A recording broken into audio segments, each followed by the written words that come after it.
السلام عليكم ورحمة الله وبركاته. الحمد لله والصلاة والسلام على رسول الله وعلى آله وأصحابه أجمعين. أما بعد، فإن خير الحديث كتاب الله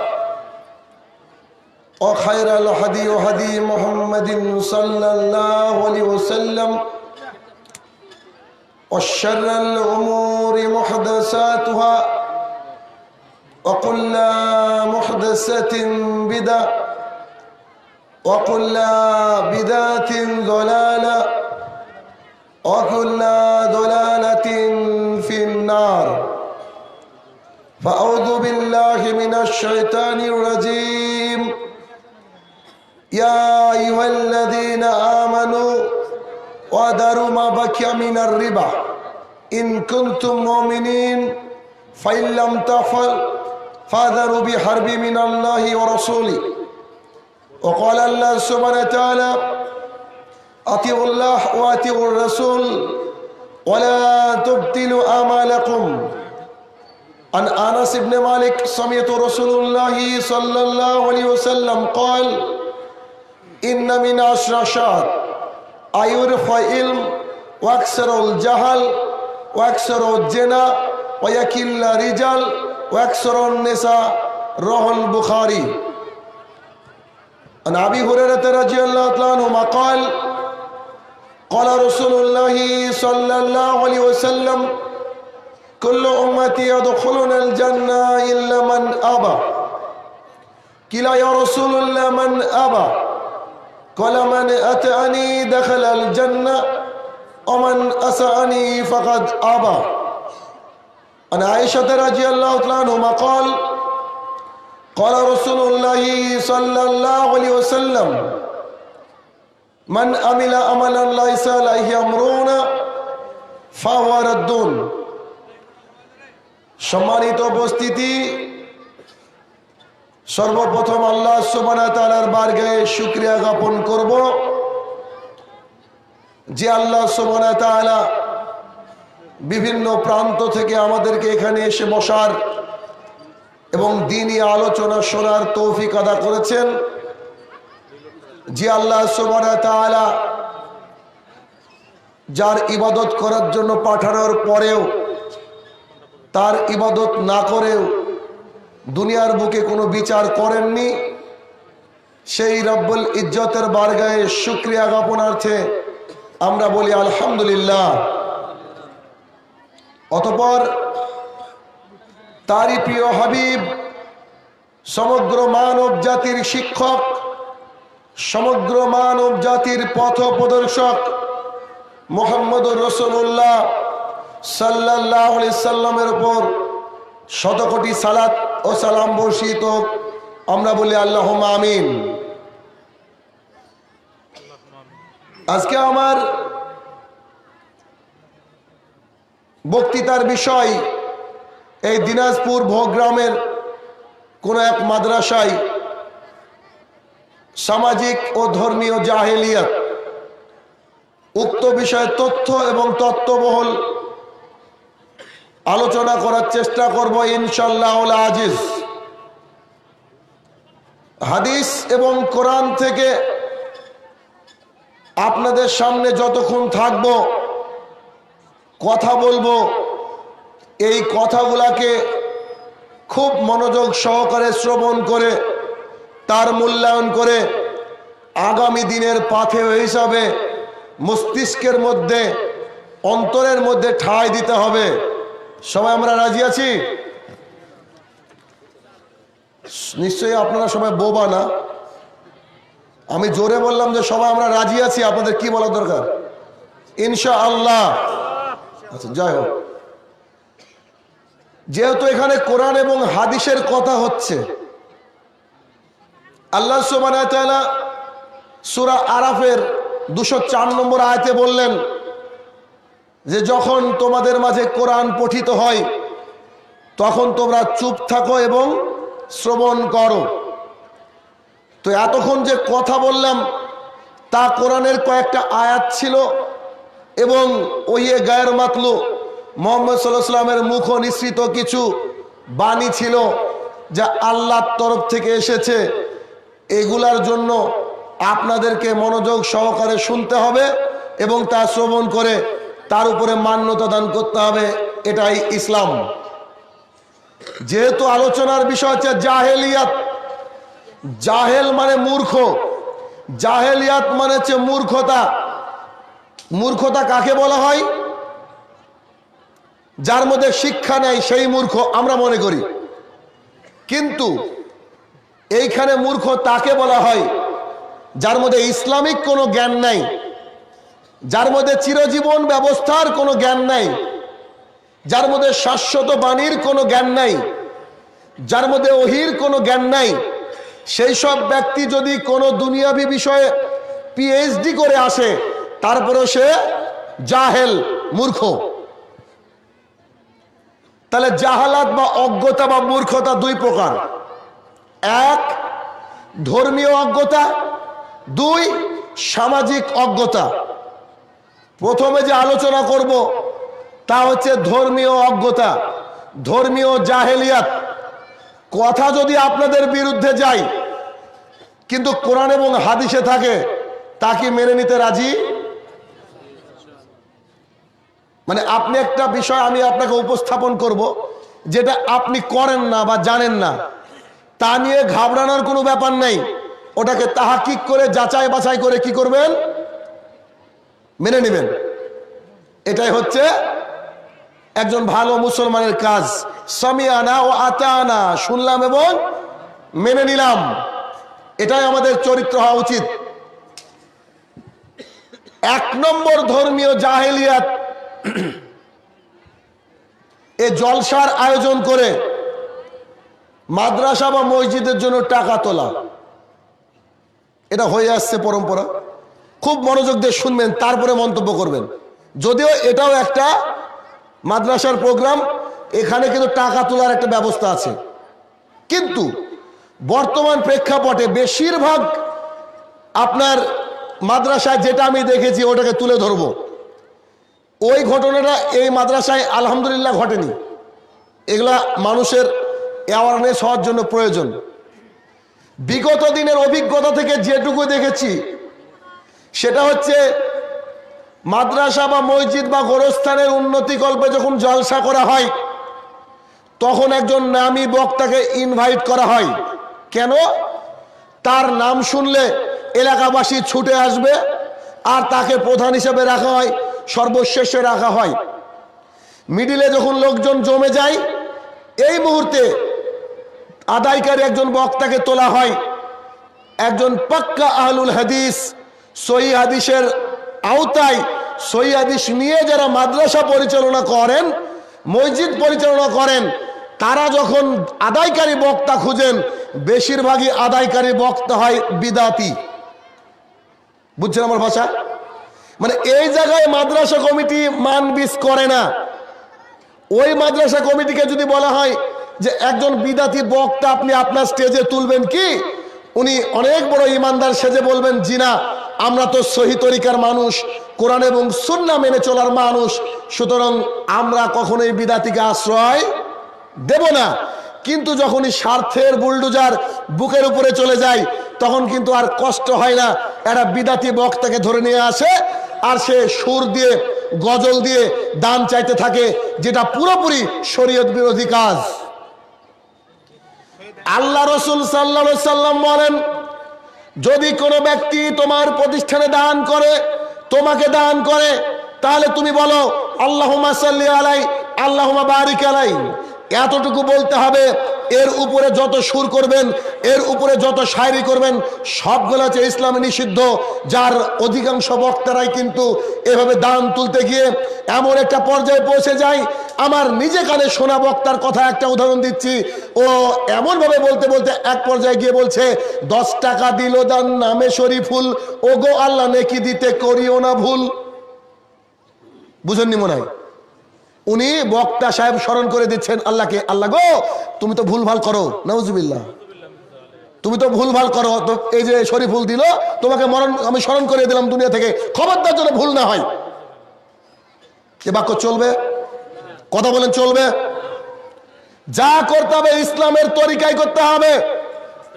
আমি প্রায় এই 3খানা মাদ্রাসা থেকে ঘুরে এসেছি। কেন? যদি আদায়কারী বক্তা আদায় তুলতে শুরু করে, ওর যদি সময় 1.5 ঘন্টা দেওয়া হয়, এবার আদায় কঠিন গতিতে উঠছে, খুব আদায় উঠছে, আর পেছনে ডক্টর জাকির নায়েক এসে যদি বসে থাকে, তারপরেও আদায়কারী বক্তাকে আরো সময় দিয়ে দেওয়া হয়। আমার প্র্যাকটিক্যাল অভিজ্ঞতাতে বলছি। তুলেন, আপনি দাম তুলেন তো, আর থাক, জাকির নায়েক তো কি হয়েছে, রাখেন। হয় না? দেখেননি? দেখেছেন কিনা? গত পরশুদিন রতুয়া ব্লক মালদা উম্মে হাবিবা মাদ্রাসায় গিয়েছিলাম। বক্তা নিয়েছে 7খানা। কখানা? 7খানা বক্তা নিয়েছে। আচ্ছা, 7খানা বক্তার বক্তৃতা শুনে মানুষ মাথা রাখবে? আরে জুমার 8 ঘন্টা খুতবা শুনতে গিয়ে তো ঘুমাই, ক্লান্ত হয় মানুষ। একটা হাদিস যদি আপনাকে আমি আজকে 1.5 ঘন্টা আলোচনা করে বুঝাতে পারি, আলহামদুলিল্লাহ, একটা, তাহলে আপনার জীবন পরিবর্তন হবে। 7খানা বক্তা নিয়েছে। শাহিনুর রহমান মূল আকর্ষণ, মানে আমি মূল আকর্ষণ। আমাকে বলা হচ্ছে, মাওলানা সাহেব আপনাকে রাত 12টার পরে তোলা হবে। তা আমি বললাম যে ঠিক আছে, আসবো, সমস্যা নাই, তবে এটাই আমার সেই জালসা, রাত 12টার পর বক্তৃতা আমি করি না। তো অনেক ভেবে চিন্তে একটু পরে ফোন করে বলছে, আচ্ছা এক কাজ করেন, আপনাকে 10টায় তোলা হবে, তাড়াতাড়ি আসেন। বাড়ির থেকে আসছি 260 কিলোমিটার রাস্তা, এইটা 300, ওটার কথা বলছি। 260 কিলোমিটার রাস্তা আসলাম, এসে রাত্রি 12টা 1 দেখলাম অন্য একজন বাংলাদেশি বক্তাকে তোলা হচ্ছে। বাংলাদেশি বক্তা মানে বেশ মাল করে দিতে হয়, তো তাকে তুলেছে মানে 2 ঘন্টা গীত গাইতে হবে। তার মানে আমার টাইম কটা হচ্ছে? ফজর নাকি মেহরাবাদ ফজর? আচ্ছা, তো আমি বললাম যে কে আমাকে কন্ট্যাক্ট করেছে, মানে কথা বলেছিলেন, আসুন। তা আসলেন একজন দাড়িওয়ালা লোক, ইমানদার মানুষ, ফেরেশতার মতন চেহারা। এসে তাকে বললাম যে আপনার চেহারা দেখার জন্য বসেছিলাম। আচ্ছা ভাই, আসসালামু আলাইকুম, থাকেন। ও, এটা কথা বলে যাই, সহিহ বুখারী হাদিস নম্বর 1903, আল্লাহ রসুল বলছেন যারা মিথ্যা কথা বলে তার ইবাদত কবুল হয় না। এখন আপনি যদি আমার সাথে মিথ্যা কথা বলে থাকেন, আপনার ইবাদত কবুল হবে না বলে বুখারী বলছে, এটা আমার কিছু করার নেই, তো থাকেন, আমি যাই, আমি চলে এসেছি। এরকম আমাকে প্রায় 3খানা মাদ্রাসা থেকে ঘুরতে হয়েছে। কেন? আপনাকে উঠাবো, আপনাকে উঠাবো, আপনাকে উঠাবো। তার মানে মাদ্রাসা কমিটি মুনাফেক হয়ে যায় ওই জায়গায় যে আমাদেরকে দান তুলতে হবে এবং মাদ্রাসা চালাতে হবে, ঠিক না? এই ভিক্ষা করা স্বভাবকে পরিবর্তন করুন। যার টাকা নেই তার জন্য পড়াশোনা নয় দুনিয়াতে। আজকে ইহুদি খ্রিস্টানরা লক্ষ লক্ষ টাকা খরচ করে, আজকে মুসলমান আপনি লক্ষ লক্ষ টাকা খরচ করে আপনি অনৈতিক কাজ, অবৈধ কাজ করে বেড়াচ্ছেন, আর মাদ্রাসার জন্য আপনার কাছ থেকে কেন টাকা চাইতে হবে? আপনার বিবেক কেন জেগে ওঠে না? আল্লাহ রসুল যখন বললেন, এই শোনো, তাবুকের যুদ্ধের প্রস্তুতি চলছে, কে কি দান করবা বলো? কোনো ওয়াজ নাই, কোনো নসিহত নাই, কোনো সুর নাই, কোনো শায়রি নাই। উমর রাদিয়াল্লাহু আনহু এসে বলছে, আল্লাহ রসুল আমার বাড়িতে যে সম্পদ রয়েছে অর্ধেক আমি দিয়ে দিলাম। আবু বকর সিদ্দিক রাদিয়াল্লাহু আনহু এসে বলছে, আল্লাহ রসুল আমার যা ছিল আমি সব দিয়ে দিলাম। আল্লাহ রসুল বলছে, বাপরে বাপ, বাড়িতে কি রাখলে? বলছে, আপনি আর আল্লাহ। আপনাকে আর আল্লাহকে বাড়িতে রেখে আমার যা ছিল সব দিয়ে দিলাম। আমি আপনাকে হাদিস শোনাচ্ছি, উসমান রাদিয়াল্লাহু আনহুকে ডাক দেওয়া হলো। উসমান রাদিয়াল্লাহু আনহু এসে বলছে, আল্লাহ রসুল আপনার যা সৈনিক আছে অর্ধেক সৈনিককে 3 মাসের খাবার দিব। আপনার যা সৈনিক আছে অর্ধেক সৈনিককে 3 মাসের খাবার দিব। আপনার যা সৈনিক আছে অর্ধেক সৈনিককে 3 মাসের খাবার দিব। আর প্রত্যেকটা সৈনিককে, অর্ধেক সৈনিককে একটা করে উট অথবা ঘোড়া দিব।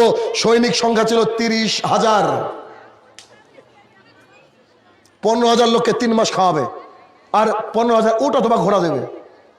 জি, জান্নাত মামুর বাড়ির আবদান না। আল্লাহ সুবহানাহু ওয়া তাআলা বলছে, প্রিয় বস্তু দান ছাড়া জান্নাত হারাম, যাবে না। এই দুনিয়াতে যখন এসেছিলেন, ল্যাংটা হয়ে এসেছিলেন, যাওয়ার সময় যা পড়ে যাবেন তার পকেট থাকে না, কাফনের পকেট থাকে না।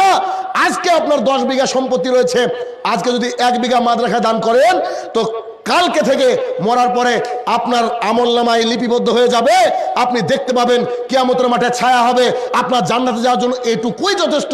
আল্লাহ রসুল বলছেন আর সাদকাতু বুরহান। তবে আপনাকে বলি 10 বিঘা সম্পত্তি আছে, আপনি ছেড়ে চলে গেলেন, আপনি কালকে মারা গিয়েছেন, 4 দিন পর এই যে সালাফি সাহেবের কাছে ফোন গিয়ে বলবে, ও সালাফি সাহেব আমরা 3 ভাই 4 বোন কটটুক করে পাবো? বাপের কবরের মাটি এখনো শোকায়নি, জমি নিয়ে মারামারি হয় না? বলেন হয় না? মা বাবা মারা যাওয়ার পর। তাহলে আপনি কার জন্য রেখে যাচ্ছেন দুনিয়াতে? আপনার বিবেক জাগ্রত হবে। একটা মাদ্রাসা আছে, এই মাদ্রাসায় পড়াশোনা হয় আপনাদের পাবলিকের টাকায়। এই ভিক্ষা করে কোনো জাতি আইপিএস হয়নি। হয়েছে? মাদ্রাসা পড়া কোনো ছেলে আইপিএস দেখেছেন? বড় লয়ার হয়েছে দেখেছেন? বড় ডাক্তার হয়েছে দেখেছেন? যে একদিন ফ্রি ট্রিটমেন্ট করে, যার মুখে দাঁড়িয়ে আছে। আমরা এই ভিক্ষার সিস্টেম তো তৈরি করেছি, আমরা এই ভিক্ষার সিস্টেম তৈরি করেছি, এটাকে ত্যাগ করতে হবে, নইলে কিন্তু অনেক অঘটন ঘটে। আরো একটা অঘটন ঘটে কি? জলসা এখানে, মেলা ওইদিকে, দোকানপাট বসে না? জালসা কমিটিকে বলা হলো কি ব্যাপার দোকান বসিয়েছেন কেন? বলছে দোকান না বসলে আমরা টাকা কোথা থেকে পাবো? মানে মাদ্রাসা চালাতে গেলে অবৈধভাবেও আপনাকে টাকা ইনকাম করতে হবে। আরে ভাই, কে দায়িত্ব দিল? আল্লাহ বলছেন কু আনফুসাকুম ওয়া আলাইকুম নারা, তুমি বাঁচো, তোমার পরিবারকে বাঁচাও। কুল্লুকুম রাইন, প্রত্যেকটা মানুষ রাখাল, প্রত্যেককে তার সম্পর্কে এবং তার সাথে যারা চলে তাদের সম্পর্কে জিজ্ঞাসা করা হবে। আপনাকে আপনার সম্পর্কে, আপনার পরিবার সম্পর্কে জিজ্ঞাসা করা হবে। এই ভিক্ষা অনুদান তুলে আপনি কাঁধে এত বোঝা কেন বহন করলেন? আপনাকে যে আল্লাহ জিজ্ঞাসা করবে যে মাদ্রাসাটা চালিয়েছো কিভাবে? ফিজ সিস্টেম করে দেন, কোনো ফ্রিতে পড়া হবে না, যার পড়া হবে না সে কেরালায় যাক, এ দিয়ে জাতীয় উপকার হবে না। আর মাদ্রাসায় তো বাচ্চা পাঠায় আমাদের সমাজের মানুষ। কোনটা পাঠায় বলেন তো? হেভি ব্রেন, দারুণ পড়াশোনায়, একে বাচ্চায় মাদ্রাসায় পাঠায়।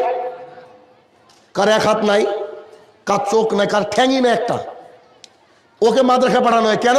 ও একটু হাফেজ হবে, মাথায় একখান টুপি দিয়ে উপরে রুমাল দিয়ে লোকের বাড়িতে মিলাদ করে খাবে। দেখেন না সম্মিলিত মোনাজাত এখন আপনি তুলতে পারেননি কেন? কি কারণে পারেননি? ও টাকা আছে জনাবর মধ্যে, আর মুরগির ঠ্যাং আছে, যে এটা তোলা খুব মুশকিল। এই ধর্মীয় জাহেলিয়াতের কারণে সারা রাত যাবৎ প্রোগ্রাম হচ্ছে না? 2-3টে অবধি প্রোগ্রাম হয় না এলাকায়। রাত্রি 12টার সময় যদি আপনাকে আমি ছাড়ি, আপনি যদি ঘুমিয়ে যান একবার তো জোহর পাবেন। তো বুঝতে পারেন আমার কথা? ফজর তো দূরের কথা, ফজর দূরের কথা, ভেতরে ভয় থাকবে। ওরে বাপরে বাপ, এক ওয়াক্ত সালাত যদি বাইচান্স আমার কাজা হয়ে যায়, আল্লাহ আমাকে কতই না কষ্ট দিবে। আল্লাহ খুব কঠিন এই বিষয়ে। সালাত আদায় করা ফরজ, জালসা শোনা ফরজ না। কথা বলছেন না? আমার আলোচনা হবে, 2 থেকে 3টি বক্তা হবে, রাত্রি 11টায় আলোচনা ক্লোজ হয়ে যাবে, মানুষ বাড়িতে যাবে, অজু করে শুয়ে পড়বে, ইনশাল্লাহ ফজরে আবার জেগে যাবে, ফজরে মসজিদ গম গম করে আবার সেই আমিনের আওয়াজ হবে। এটাই আমাদের চরিত্র হওয়া উচিত। কিন্তু বিভিন্ন মাদ্রাসায় গিয়ে দেখছি, অনেক মাদ্রাসায়, যে আপনাদের তো একটা লিমিট আছে আলহামদুলিল্লাহ, অনেক মাদ্রাসায় গিয়ে আমি দেখতে চাচ্ছি যে 3টে-4টে অবধি প্রোগ্রাম হয়। এক মাদ্রাসা তো আমাকে এসে বলছে, আমি শুয়ে আছি, রাত্রি 2টোর সময় এসে বলছে আর আধ ঘন্টা পর আপনাকে তুলবো। হ্যাঁ, তা আমার ঠিক আছে, ড্রাইভারকে বললাম গাড়ি স্টার্ট দিয়ে চল যাই, ভাড়ার দরকার নেই, চলে গিয়েছেন। ভাই আমি কেন কষ্ট দিব আপনাকে? যদি রাত্রি 2টো পর্যন্ত প্রোগ্রাম চালান, এলাকার অন্তত 10 জন লোক আপনাকে গালি দেবে। কেন? আমরা হিন্দু মুসলমান একসাথে বসবাস করি না? করি কি করি না? 3 মিনিটের আজান যাদের সহ্য হয় না, তারা দীর্ঘ রাত অবধি এই যে আলোচনা, তাদের কানে কষ্ট হয় না? আচ্ছা ওটা ছাড়েন, আমি মুসলমানের কথা বলছি। আপনার বাড়িতে আপনার আব্বা বৃদ্ধ মানুষ, আপনার আম্মা বৃদ্ধা মানুষ, সারা রাত্রি বেচারা বেচারির ঘুম আসে না, রাত্রি 2টোর সময় একটু হয়তো চোখটা একটু এটে এসে ঘুম আসে, ওই সময় মাওলানা সাহেব চিৎকার করে হাদিস বলছে। হাদিস বললেও কেউ বাড়িতে গাল দিবে কি দিবে না? দিবে না? বুঝেন না আমার কথা? ও শুয়ে শুয়ে গাল দিবে যে আল্লাহ গো, আমার এই সময় একটু ঘুম আসে, এরা করছে কি গো? আল্লাহ রসুল বলছেন, আল্লাহর কসম করে বলছে ওই ব্যক্তি মুমিন নয়। আল্লাহর কসম করে বলছে ওই ব্যক্তি মুমিন নয়। আবু হুরায়রা বর্ণনা করছেন, আল্লাহ রসুল বলছেন, আল্লাহর কসম করে বলছে ওই ব্যক্তি মুমিন নয় যার হাত থেকে আর মুখ থেকে জাতি নিরাপদ নয়। যার হাত থেকে এবং মুখ থেকে জাতি নিরাপদ নয়। অতএব কারোর যেন কোনো দিক দিয়ে কষ্ট না হয় ওইরকম কাজ আমাদেরকে করতে হবে। বরং আমরা জুমার খুতবাটাকে সুন্দর করে নিব, এই জুমার খুতবার মাধ্যমে জাতিকে পরিবর্তন করার চেষ্টা করতে হবে। যদিচ জলসা মানে কিন্তু এক শ্রেণীর মানুষের লাভ হচ্ছে। জলসা কত শুনবেন গো, কালকে হয়েছে, আজকে হবে, আবার কালকে আছে কোথাও, তাই না? বক্তা বলছে আমি 6 মাসের জন্য বাড়িয়েছি, আমি ক্লান্ত। শ্রোতাও বলছে আমরা 6 মাস শুনছি, আমরাও ক্লান্ত। সবাই যদি ক্লান্ত হয় তো ইবাদত করবে কে রে ভাই? 1 নম্বর ধর্মীয় জাহেলিয়াত। 2 নম্বর ধর্মীয় জাহেলিয়াত, আপনি ধর্মীয় জাহেলিয়াত মানে সব জাহেলিয়াতে পরিপূর্ণ। অরিজিনাল ধর্ম পাওয়াই মুশকিল। আমি বলতে গেলে বলবেন যে ভাই এ আবার কোথা থেকে বলছেন? একটু আপনাকে দেখায় জাহেলিয়াত। ভোরবেলায় মুয়াজ্জিন সাহেব আজান দিতে উঠলো, আজানে জাহেলিয়াত। আচ্ছা, আজান দেওয়া ভালো কাজ না খারাপ কাজ? আজানের আওয়াজ যত দূর যাবে, যত মানুষ শুনবে, যত পশু পাখি শুনবে, যত জড় পদার্থ শুনবে, সবাই আল্লাহকে বলবে আল্লাহ ক্ষমা করে দাও সেই ব্যক্তিকে। কিয়ামতের মাঠে মুয়াজ্জিনের কাজ সবচেয়ে বড় হবে, উঁচু হবে, সবচেয়ে সম্মানিত হবে। দেখেন মুয়াজ্জিন সবচেয়ে সম্মানিত, এই পৃথিবীর বুকে সবচেয়ে লাঞ্ছিত। ওর বেতন 2000 টাকা 3 মাস বাকি আছে না? আপনার 7000 টাকা ছাড়া সংসার চলে না, মুয়াজ্জিনের 2000 টাকা সংসার চলে। আশ্চর্য দুনিয়া, আশ্চর্য দুনিয়া। জি, আজানে জাহেলিয়াত। আমি জানি না আপনার এলাকা আছে কিনা, তবে আমি বলি আজান হচ্ছে আপনার 4টের সময়, কথার কথা 3:30তে উঠে মাইক ধরেছে বেচারা, যত গজল জানে সব চলছে। হয় এলাকায়? এলাকায় হয় একেবারে যত রকমের গজল জানে সব চলছে,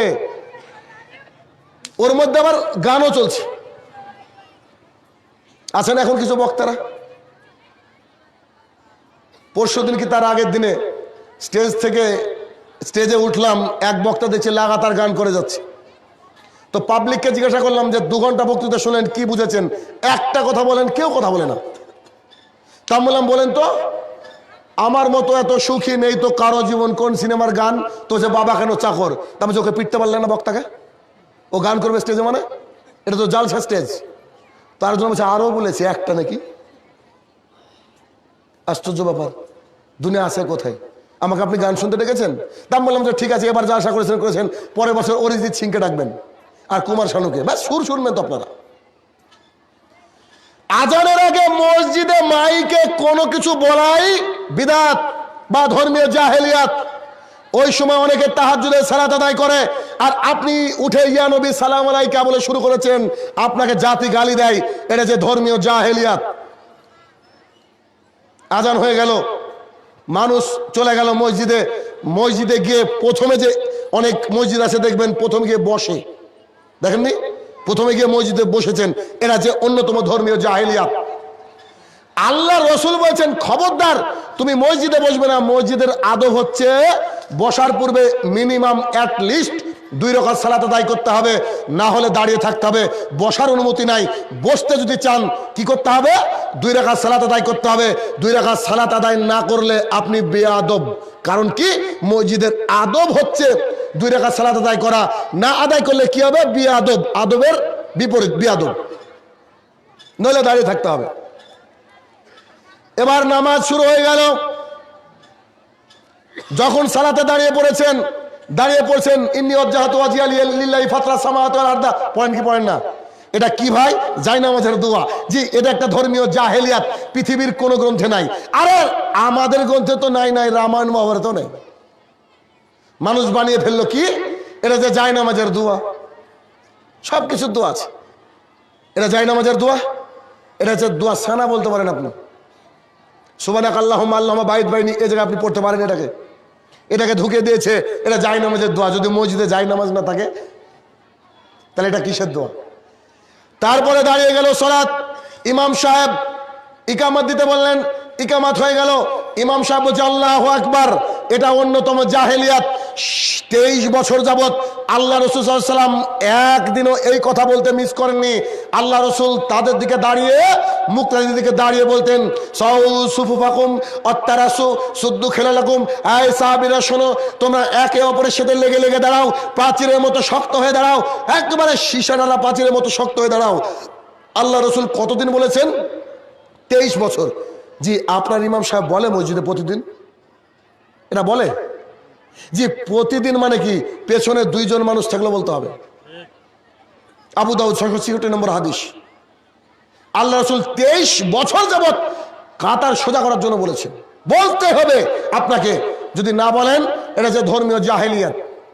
সালাত শুরু হয়ে গেল, সালাত শেষ হওয়ার পরে সঙ্গে সঙ্গে সালাম ফিরিয়ে আল্লাহুম্মা আমিন চলে কি চলে না? জি, আল্লাহুম্মা আমিন রাব্বানা জালামনা আনফুসানা, একেবারে রকেট চলছে। শুরু করেছে এভাবে করার পরে বারহাক্কে লা ইলাহা ইল্লাল্লাহ 40 সেকেন্ডে দোয়া শেষ।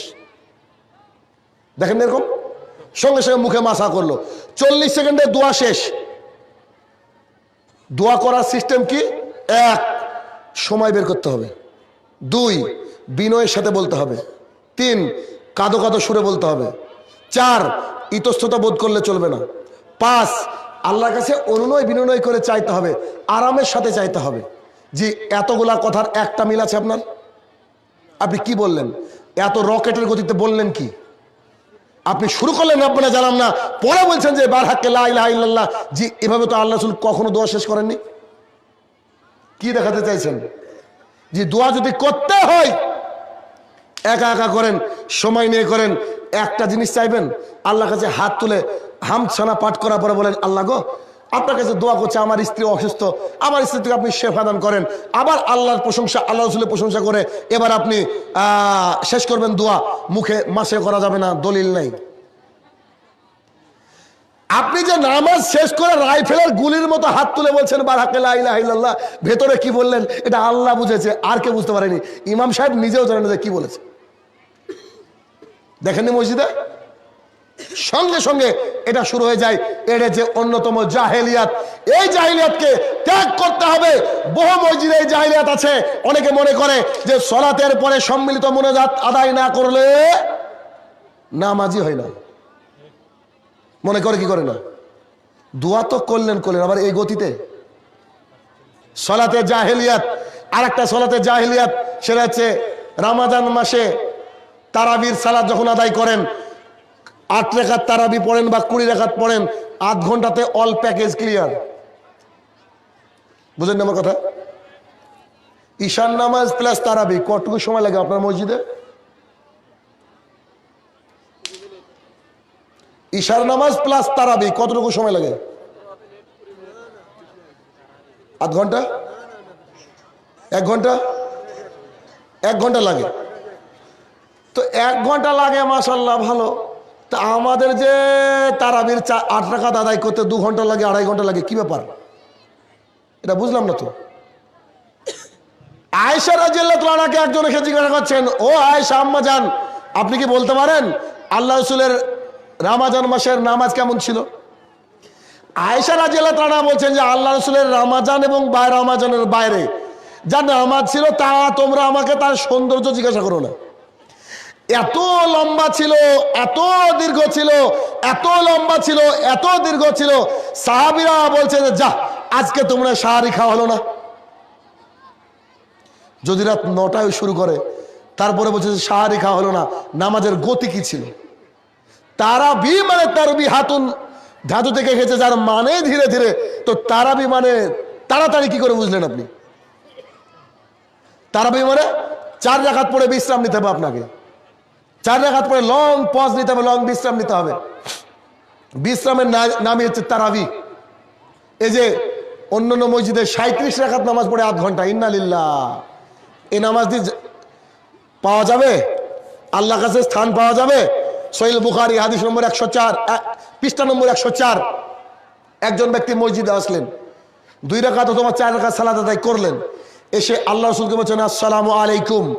আল্লাহ রাসূল বলছে ওয়ালাইকুমুস সালাম, ইরজি ফাসাল্লি ফাইন্না কালাম তুসাল্লি। এই যাও, তুমি নামাজ পড়োনি, তুমি নামাজ পড়ো। বাচ্চারা গিয়ে শুরু করে দিলেন নামাজ। এবার আল্লাহ রাসূল যেখানে বসে আছেন, আল্লাহ রাসূল বললেন যে তুমি নামাজ পড়োনি, তুমি নামাজ পড়ো। তো আগের চেয়ে নামাজ কি ভালো হবে না খারাপ হবে? আরো ভালো হবে তো। গিয়ে সালাত আদায় করে এসে আবার সালাম দিচ্ছেন।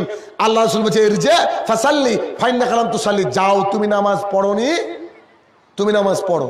আবার গেল, আবার চলে আসলো। আল্লাহ রাসূল একই বাক্য বলছেন। আল্লাহ রাসূলের চোখের সামনে নগদ তিনবার সালাত আদায় হলো। আল্লাহ রাসূল বলতে পারতেন তুমি সালাত আদায় করেছো কিন্তু ভালো হয়নি। আল্লাহ রাসূল কি বললেন? নামাজ পড়েই। তাহলে এই যে 37 রাকাত নামাজ 20 মিনিট আধ ঘন্টায় প্যাকেজে শেষ করে, তো এই প্যাকেজ ওলাদের নামাজ কি হচ্ছে? এটা কি করে হবে? আল্লাহ রাসূলের হাদিস মোতাবেক কি সালাত হচ্ছে? তখন সাহাবী এসে বলছে আল্লাহ রাসূল আমি জানি না নামাজ পড়া, শিখান আমাকে। আচ্ছা ঠিক আছে, ওই মুরগি ধান খাওয়ার মতো করে সালাত আদায় করলে সালাত হবে না। এত দ্রুত রুকু সেজদা দেখুন, আপনার রুকুতে সেজদা আপনাকে কানতে হবে। তো সবচেয়ে নিকটবর্তী হয়ে যায় বান্দা সেজদায় আসলে। সাহাবীরা মাঝে মাঝে বলতো আল্লাহ রাসূলের কি দুর্ঘটনা ঘটে গেল নাকি? আরে আছেন তো আছেন, আছেন তো আছেন, সেজদা থেকে মাথায় উঠান না। যে এটা আল্লাহ রাসূলের লাগে, আপনার আমার লাগে না? সবারই লাগা উচিত। তো তাহলে এই যে সালাত আছে জাহেলিয়াত, আরো বহু জাহেলিয়াত আছে। এরা আপনি একটু খেয়াল করে দেখবেন, আপনার মধ্যে পাওয়া যাবে। আমি একে একে আপনাকে ধর্মীয় জাহেলিয়াতগুলো দেখাচ্ছি। 2 নম্বর সালাতের হচ্ছে সিয়াম। সিয়ামে জাহেলিয়াত, রোজা রমজান মাসে ফজরে উঠেছেন, 30টা দিন সাহারি খাচ্ছেন। যদিচ অনেক জায়গায় সাহারির বদলে সেহরি বলা হয়, তাই না? বলা হয় না সেহরি? সেহরি মানে কি? সেহরি মানে হচ্ছে জাদু। জাদু কথাটা সেহরি না, হবে কি সাহারি। তো সাহারি খাচ্ছেন, খাওয়ার আগে অথবা পরে দোয়া করছেন, নাইতুয়ান আসুমা গাদান মিন শাহরি রমাদান। করে কি করে না? এরকম দোয়া করে। তো 30 দিন অথবা 29 দিন এই যে নিয়াত পড়ে রোজা রাখছেন, আপনার একদিনও রোজা কবুল হবে না। বাপরে বাপ, এটা বলে কি? জি, এটার মানে কি? আল্লাহ গো আগামীকালকে তোমার ওয়াস্তে রোজা রাখবো। গাদান মানে টুমোরো, আগামীকাল। তো ফজরে প্রতিদিন এই কথা বলছেন আল্লাহর কাছে, আল্লাহ আগামীকালকে রোজা রাখবো, আল্লাহ আগামীকালকে রোজা রাখবো, আল্লাহ আগামীকালকে রোজা রাখবো। ঈদ চলে আসলো, রোজা কবে? বুঝেননি মনে হয়? বাংলা ইংরেজি আপনি যদি মানে না বুঝে কথা বলেন তো ভুল হবে কিনা? এবার ধরেন একটা বিয়ে বাড়িতে আপনাকে কেউ জিজ্ঞাসা করছে লেটস গো ফর ফুড, চলো যাই আমরা খেয়ে নিই, খাবারের জন্য ডাকছে চলো খেয়ে নিই। তা আপনি ধরেন কোথা থেকে ইংরেজি শিখেছেন যে আপনারও খিদে লেগেছে খাবো, এটাকে বলতে কি আপনি বলছেন I have already finish my food. এটাকে আপনাকে শিখে দেওয়া হয়েছে, বা I have already eaten my food. এবার ও আপনাকে রেখে যাবে নাকি নিয়ে যাবে? ও আপনাকে রেখে যাবে। মানে কি আপনি ওকে বলতে চাইলেন যে আমি আমার খাবার শেষ করেছি, মানে আমি খেয়ে নিয়েছি। ও যখন চলে যাবে আপনি ভাবলেন বাবা আমি তো বললাম আমি খাবো। আসলে আপনার বলা উচিত ছিল ইয়েস উইল গো দেয়ার, চলো আমরা ওখানে যাই, লেটস হ্যাভ আ ফুড, চলো এবার খাবার খাই। ওইখানে ইংরেজিটা ভুল করেছেন আপনি। তো ভুল করার জন্য অবস্থা এখানে এটা। তো এইখানে আপনি নিয়াতটাকে না জেনে বলছেন, ওই নিয়াতে বলা হচ্ছে যে আল্লাহ নাইতুয়ান, আল্লাহ আমি নিয়াত করছি আগামীকালকে রোজা রাখবো। তো আগামীকাল আর আসবে? আসবে? প্রতিদিন যদি বলেন যে আগামীকালকে রোজা রাখবো, চাঁদ দেখেছেন মনে মনে ভেবে নিয়েছেন 30টা রোজা করবো, হয়ে গেছে নিয়াত। অথবা সাহারি খাওয়ার পূর্বে আল্লাহর কাছে মনে মনে বলছেন, মনে মনে বলা, মনে মনে মুখ দিয়ে নয়, মনে মনে বলছেন আল্লাহ রোজাটাকে সহজ করে দেবো, রোজা রেখে দিলাম তোমার নামে। দেখেন দেখেন, এটা হচ্ছে নিয়াত। রোজায় জাহেলিয়াত একটা। 2 নম্বর জাহেলিয়াত, রমজান মাসে সাহারি খাওয়ার জন্য ডাকা। ডাকানি গেলে গাই 2 ঘন্টা আগে থেকে ডাকতে শুরু করে। জি না, হাদিস শুনে যাই একজন আজান দিবে, যখন আজান দিবে মানুষ সাহারি খাবে, আর একজন আজান দিলে তখন মানুষ আপনার নামাজের জন্য আসবে। যখন আব্দুল্লাহ ইবনে উম্মে মাকতুম রাদিয়াল্লাহু তাআলা আজান দিতেন তখন মানুষজন সাহারি খেতেন, আর বিলাল রাদিয়াল্লাহু তাআলা আজান দিলে তখন মানুষ মসজিদে আসতেন নামাজের জন্য। মানে বিলাল রাদিয়াল্লাহু তাআলা, উল্টো বললাম, বিলাল রাদিয়াল্লাহু তাআলা আজানে সাহারি খেতেন, আর আব্দুল্লাহ ইবনে উম্মে মাকতুমের সময় মসজিদে আসতেন মানুষ। 3 নম্বর জাহেলিয়াত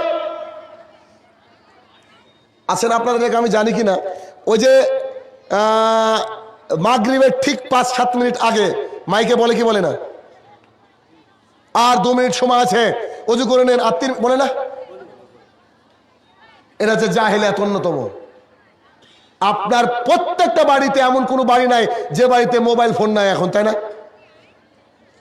আপনার চার্জ দিয়ে দেওয়া হচ্ছে আগে থেকে যে এই টাইমে সূর্যাস্ত হবে, আপনি মোবাইল দেখে খুলেন। অথবা মসজিদে আজান দিবে, তখন আপনি ইফতার করেন। আজানের আগে ওই সময় অন্যতম একটা জায়গা যেখানে আল্লাহ সুবহানাহু ওয়া তাআলা, রাসূল সাল্লাল্লাহু আলাইহি ওয়াসাল্লাম যদিও সারাদিন বলেছেন, কিন্তু ওই সময় আপনি একটু জিকির আজগার করবেন, দোয়া দরুদ করবেন, আল্লাহর কাছে কাঁদবেন, একটু কোরআনুল কারীম তেলাওয়াত করবেন। কিন্তু ওই সময় আপনাকে কোরআনুল কারীম তেলাওয়াত করতে দিচ্ছে, মনে হচ্ছে যে খেলা চলছে। কেমন দেখেন না, ওই যে খেলা যারা ভাষ্যকার ধারাভাষ্য করে, হ্যাঁ এবার আসলেন শোয়েব আখতার, শচীন টেন্ডুলকার ব্যাট ধরে আছেন, ঠিক একদম মারলেন সীমানার বাইরে ছয়, বলে না? এইভাবে বহু মসজিদকে বলতে শুনেছি। আর 5 মিনিট সময় আছে, তাড়াতাড়ি অজু করেন, আর 4 মিনিট 3 মিনিট এই রোজা খুলে নেন। এটা কোনো কথা হলো? কি অবস্থা আমাদের বিজাতিদের কাছে! আমরা হেয় প্রতিপন্ন কেন? এই ধর্মীয় জাহেলিয়াতের জন্য। এই ধর্মীয় জাহেলিয়াত আমাদেরকে ত্যাগ করতে হবে। 3 নম্বর ধর্মীয় জাহেলিয়াত হজ। হজ করতে গিয়ে জাহেলিয়াতের মধ্যে মানুষ পড়ে কেমন? একটা লোকের লক্ষ টাকা কোটি টাকার মালিক, বেশিরভাগ হজ যারা করেন, বেশিরভাগ বলেছি সবাই বলিনি, বেশিরভাগ হজ যারা করেন তারা কিন্তু জমি বিক্রি করে হজ করেন। ঠিক না ভুল বলছি? নিজের টাকা দিয়ে হজ করেন না। কেন? একবার ওকে ভেবে দেখেছেন যে কি কারণ? কারণটা কি?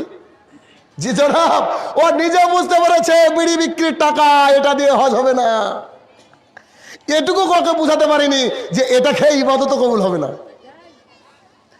ও বুঝতে পেরেছে যে ঘুষ দিয়ে চাকরি করেছি, 7 লাখ টাকা দিয়ে ঘুষ দিয়ে প্রাইমারিতে ঢুকেছি, আজীবন আল্লাহ বাঁচিয়ে রাখলে আজীবন টাকা হারাম। দোকানে তেল নুন বিক্রি করেন, ঠিক আছে, পান বিড়ি জর্দা গুল সিগারেট যতদিন বেচবেন অতদিন আপনার অবৈধ ইনকাম।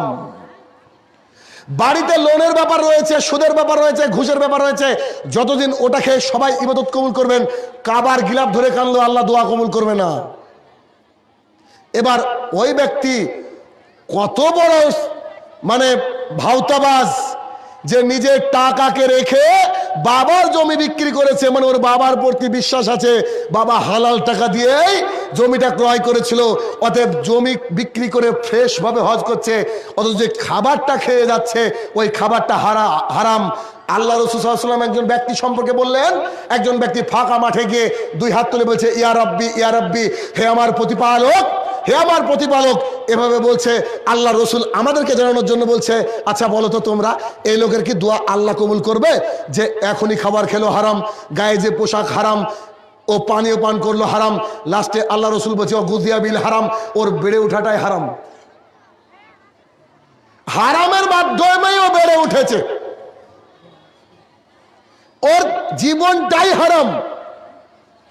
এই লোকের ইবাদত কি করে কবুল করবে? ও গিয়েছে হজ করতে, এসেছে, এসে মানুষ হাজি না বললে আবার রাগ করে। এটা হচ্ছে অন্যতম জাহেলিয়াত। হাজি বলাই জায়েজ না, জায়েজ জায়েজ। আপনাকে প্রমাণ দিয়ে দিচ্ছি। আপনি মসজিদ থেকে বেরোচ্ছেন মাগরিবের নামাজ পড়ে, আপনাকে বলছে ও নামাজি, ও নামাজি ভাই এদিকে এসেন, রাখবেন না? রাখবেন না? এই আশ্চর্য, আমাকে নামাজি বলে ডাকে কেন? নামাজের মতোই তো হজ একটা ইবাদত। তো হজ করেছে তো হাজি মানে, এটাকে রিয়া হচ্ছে না, এটাকে অহংকার হচ্ছে না? আপনি আগে ছিলেন ভাই, এখন হাজি মানে? আবার যদি বাই চান্স পোস্টারে হাজি সাহেব না লেখা হয়, ওরে বাপরে বাপ, এটা একটা ইবাদত, আপনি করতে বাধ্য। আপনার বাড়িতে পাথেও সংগ্রহ হয়ে গিয়েছে, 2 লক্ষ 2.5 লাখ টাকা আপনার বাড়িতে ব্যাংকে জমা আছে, আপনি হজ করতে যান না মানে এখন মারা গেলে হয়তো আপনি জাহান্নামে যাবেন। কেন? ফরজ ইবাদত এখনো করছেন না কেন? বহু মানুষ হজের জন্য আটকে যাবে, বিশ্বাস করুন, বাড়ি 2 তলা 3 তলা দিচ্ছে, অথচ বলছে বুড়ো বয়সে যাব। আচ্ছা, বুড়ো বয়স পর্যন্ত বাঁচবে মানুষ? গ্যারান্টি আছে? টাকা হয়েছে মানে আপনাকে হজ করতে যেতে হবে। যেমন নামাজের সময় চলে আসলে মসজিদে হাইয়া আলাস সালাহ বললে যেমন বাড়িতে বসে থাকতে পারেন না, তেমন হজের টাকা হয়ে গেলে আপনি হজ করতে যেতে বাধ্য। ফরজ ইবাদত না করলে মানুষ মুসলমান থাকে না। আল্লাহ রাসূল বলছেন, মান তারাকা সালাতান মুতাম্মিদান ফাকাদ কাফারা, যে ব্যক্তি ইচ্ছে করে নামাজ ত্যাগ করে ওই ব্যক্তি কুফরি করলো বা কাফের। তো তো যে ব্যক্তি ইচ্ছে করে টাকা হওয়ার পরে হজের জন্য গেল না, ওই ব্যক্তিও কুফরি করলো, কাফের। টাকা যাদের রয়েছে তারা আরো বড় বিপদে, অনেক বড় বিপদে। এই যে হজে জাহেলিয়াত, আর আরেকটা জাহেলিয়াত হজের মধ্যে আছে। আরে সৌদি আরব থেকে অষ্টাধাতুর বালা কিনে আনে, হাতে দিলে নাকি বাতের ব্যথা সারে। আশ্চর্য গো, অষ্টাধাতুর বালা পরা জায়েজ? জি, এটা হচ্ছে শিরক। আল্লাহ রসুল বলছেন, মান তাল্লাকা তামিমা ফাকাদ আশরাকা। মুর্শিদ আহমদ 4 নম্বর খণ্ড 256 নম্বর পৃষ্ঠা। আল্লাহ রসুল বলছেন, যে ব্যক্তি কোনো কিছুকে ঝুলালো, তাবিজ ঝুলালো, মাদুলি লটকালো, ওই ব্যক্তি শিরক করলো, ওটার উপরে ও ডিপেন্ড করলো। ধর্মীয় জাহিলিয়াত। তারপরে ধর্মীয় জাহিলিয়াত যাকাত। যাকাত দেওয়ার সময় মানুষ শাড়ি দিচ্ছে, দেখেননি? একবারে লাইন ধরে আছে, আর ওই বৃদ্ধ বৃদ্ধারা আসছে, একবারে হুমড়ি খেয়ে পড়ছে জাকাতের ব্যবস্থা। জি, জাকাত কি টাকা দিয়ে বৈধ? এই শাড়ি দিয়ে বৈধ? চলবে? বুঝেননি আমার কথা মনে হয়? জাকাত কি শাড়ি টাকা দিয়ে বৈধ? শাড়ি দিয়ে বৈধ? যে টাকার জাকাত টাকা দিয়ে দিতে হবে, টাকার জাকাত টাকা দিয়ে দিতে হবে। আপনি শাড়ি কাপড় কিনতে গেলেন কেন? কে বললো আপনাকে? আপনাকে বহুদিন বলেছি, আবার শুনে রাখুন, লক্ষ কোটি টাকা জাকাত দেওয়া বাহাদুরি নয়, 1 টাকা দান করা বাহাদুরি। মাদ্রাসায় 1 টাকা দান করা বাহাদুরি, মসজিদে 1 টাকা দান করা বাহাদুরি। 1 লক্ষ টাকা জাকাত দেওয়া বাহাদুরি না। কারণ জাকাত আপনি দিতে বাধ্য নইলে আপনি মুসলমান থাকবেন না। জাকাতের মালগুলোকে গচ্ছিত করা হবে, একটা টাক মাথাওয়ালা সাপ তৈরি করা হবে, বিচারের মাঠে গলায় পেঁচে দেওয়া হবে। সাপ আপনার পিঠের বুকে কামড়াবে আর বলবে, আনা মালুকা, আমি তোমার জাকাত, আমি তোমার মাল। খেয়াল আছে? ওই যে গরিবের হক ছিল দাওনি, এখন বুঝো, ঠেলা বুঝো। এরা হচ্ছে ধর্মীয় জাহেলিয়াত। জাকাত দেওয়ার সিস্টেমটা এমন করেন, আপনার 1 লক্ষ টাকা হয়েছে, একজনকে দিয়ে দেন, ইনশাল্লাহ ও ব্যবসা করে খাক, দেখবেন আর কোনো সমস্যা নেই। আপনি 2 টাকা 5 টাকা করে গোটা গ্রামে দিতে গেলেন, মানে আপনি 20,000 টাকা একজনকে দিয়ে দেন, একটা ব্যবসা করে খাক, একটা ব্যক্তি স্বাবলম্বী হোক। 30,000 টাকা একজনকে দিয়ে দেন, না তো 10 টাকা 10 টাকা করে বাড়তে শুরু করেছে। হ্যাঁ, আমার টাকা আছে, আমি জাকাত দিই। দেখো জি, আল্লাহ রসুল বলছেন, মান তাসাদ্দাকা ইউরাই ফাকাদ আশরাকা। কোন ব্যক্তি যদি দান করে কাউকে দেখানোর জন্য, ওই ব্যক্তি শিরক করলো। আর শিরক করে যদি খাস তওবা ছাড়া এই দুনিয়ার মায়া ত্যাগ করে, he will enter to the hell fire of জাহান্নাম। তাকে জাহান্নামে যেতে হবে। দলিল সূরা নিসা সূরা নম্বর 4 আয়াত নম্বর 48 এবং 116। ধর্মীয় জাহেলিয়াত। সহিহ হাদিস এবং কোরআনুল কারীমের আয়াত পাওয়ার পরেও আমাদের বাপদাদার কি ভুল করেছে? বলে কি বলে না? বলে না? আমাদের বাপদাদা কি ভুল করেছে? এটা হচ্ছে অন্যতম একটা জাহেলিয়াত। ইহুদি খ্রিস্টানের বাক্য আজকে মুসলমানরা বলেছে যে আমাদের বাপদাদা কি কম বুঝেছে, অথচ আল্লাহ সুবহানাহু ওয়া তাআলা কোরআনুল কারীমের মধ্যে বলছেন, সূরা বাকারা সূরা নম্বর 2 আয়াত নম্বর 170, সূরা মাইদা সূরা নম্বর 5 আয়াত নম্বর 104, সূরা আরাফ সূরা নম্বর 7 আয়াত নম্বর 70, সূরা লুকমান সূরা নম্বর 31 আয়াত নম্বর 21, সূরা আম্বিয়া সূরা নম্বর 21 আয়াত নম্বর 53। এতগুলো জায়গায় আল্লাহ সুবহানাহু ওয়া তাআলা বলছে, তাদের কাছে যদি হক সত্যের দাওয়াত নিয়ে যাও, তারা বলবে আমাদের বাপদাদা কি কম বুঝতো। আল্লাহ বলছেন, হয়তো তোদের বাপদাদা ধর্মই বুঝতো না। বুঝেন? বাপদাদা করে রেখেছে বলে করবেন, মানে বাপদাদার দিনকে, বাপদাদার আনিত বিধানকে, বাপদাদার জাহেলিয়াতকে কবর দেওয়ার জন্য আল্লাহ রসুলের জন্ম। দেখেন না, আল্লাহ রসুল বলছেন, যে ব্যক্তি জাহেলিয়াতের দিকে মানুষকে দাওয়াত দিবে, তার কাঁধ থেকে ইসলামটা খুলে পড়ে গেল। বলে বুঝতে পারেননি? যে ব্যক্তি জাহেলিয়াতের দিকে ডাক দিবে, তার কাঁধ থেকে ইসলামটা খুলে পড়ে গেল। ধর্মীয় জাহেলিয়াতের শেষ নাই। মানুষ মারা গিয়েছে, গ্রাম গ্রাম প্রচার করে বেড়াচ্ছে, আছে না এই জাহেলিয়াত? এরা একটা ধর্মীয় জাহেলিয়াত, এইটা করা যাবে না। 2 নম্বর, ওদিকে কবর খুঁড়ছে, এদিকে কিছু মানুষ কাঁদছে, আর এখানে রান্না হচ্ছে। আছে এই রোগ এলাকায়? আছে? এলাকার মোড়ল মাতাব্বররা মিলে একটা ডেক্সিতে করে বা ওই অনেক বড় বড় পাত্র, ওর মধ্যে করে খিচুড়ি, মাংস অথবা আর অন্যান্য খাবার রান্না করছে। কেন? দূর থেকে লোকজন মাটি দিতে আসবে, তাদের তো খিদে লেগে যাবে। আচ্ছা, এ কি কোনোদিন রোজা করেনি? যারা আসে মাটি দিতে একদিনও রোজা করেনি? ও তো সারা রাত যাবৎ বসে আইপিএল দেখছে, পেশাবের জন্য একদম ভেতরটা কটকট করছে, তাও উঠছে না। কেন? উঠলে নাকি আউট হয়ে যাবে। সারা রাত আইপিএল দেখছে, 3 ঘন্টা যাবৎ সিনেমা দেখছে, এর খাওয়া লাগে না। খাওয়া কোথায় লাগে? এক জালসা শুনতে আসলে খাওয়া লাগে, এই জন্য দোকান বসতে দেয়। আর 2, কারো জানাজায় গেলে নাকি খাওয়া লাগে।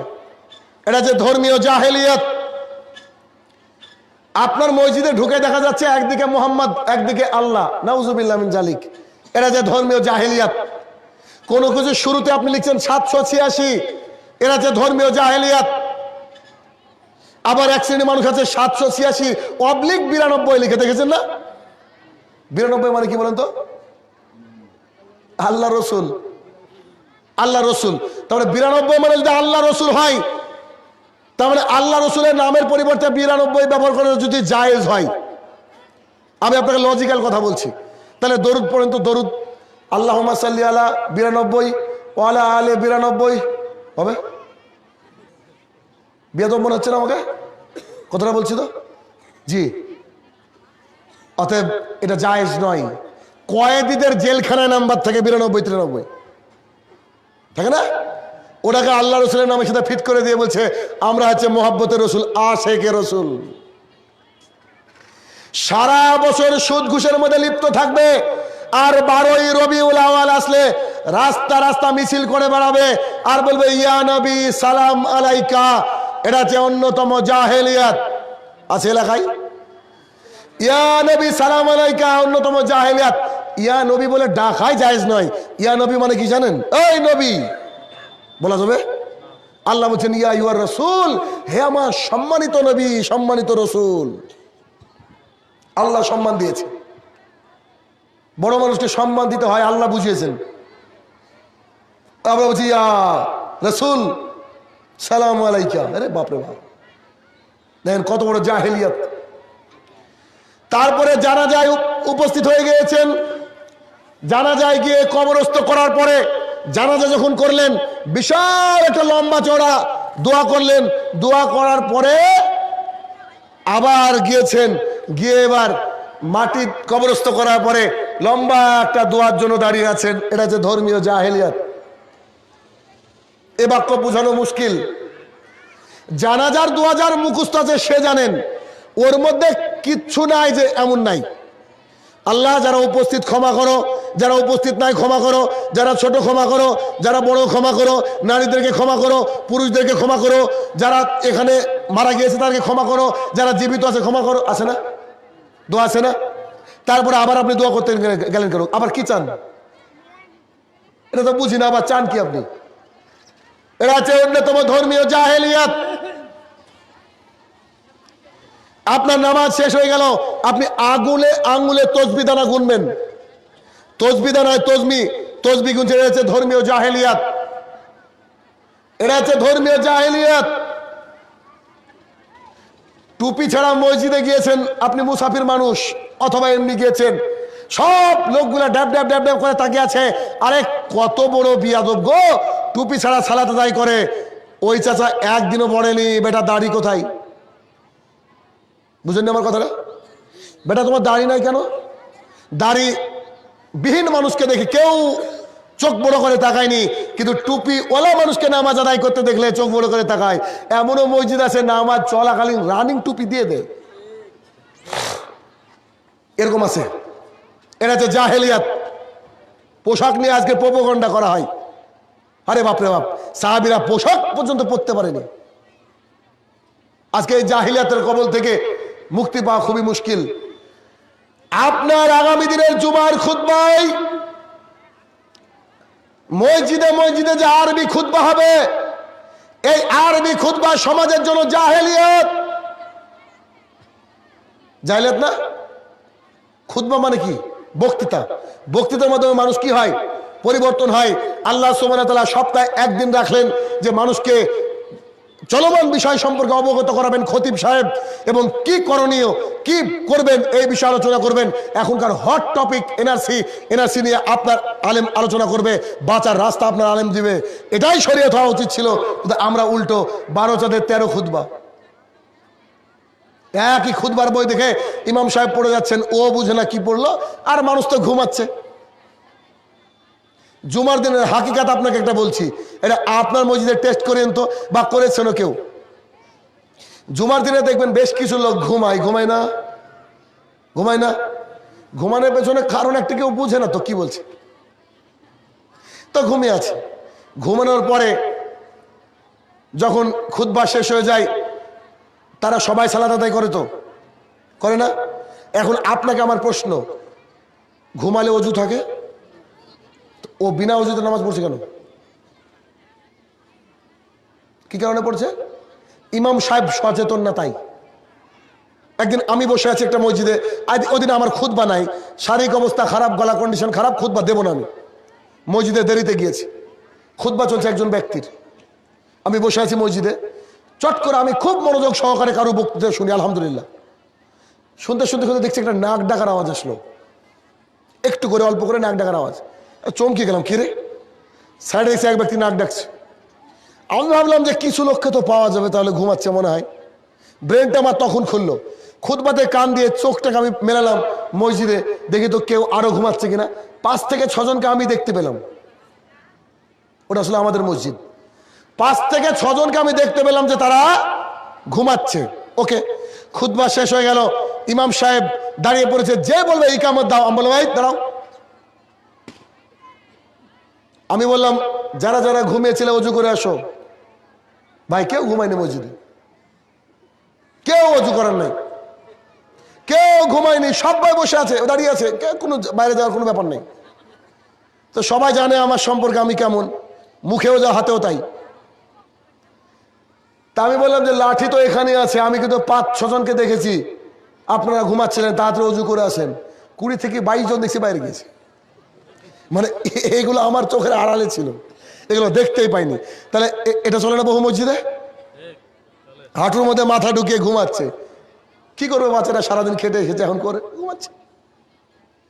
এই কারণে আমাদেরকে খুতবার সময় সচেতন থাকতে হবে যে মানুষ যেন না ঘুমিয়ে পড়ে।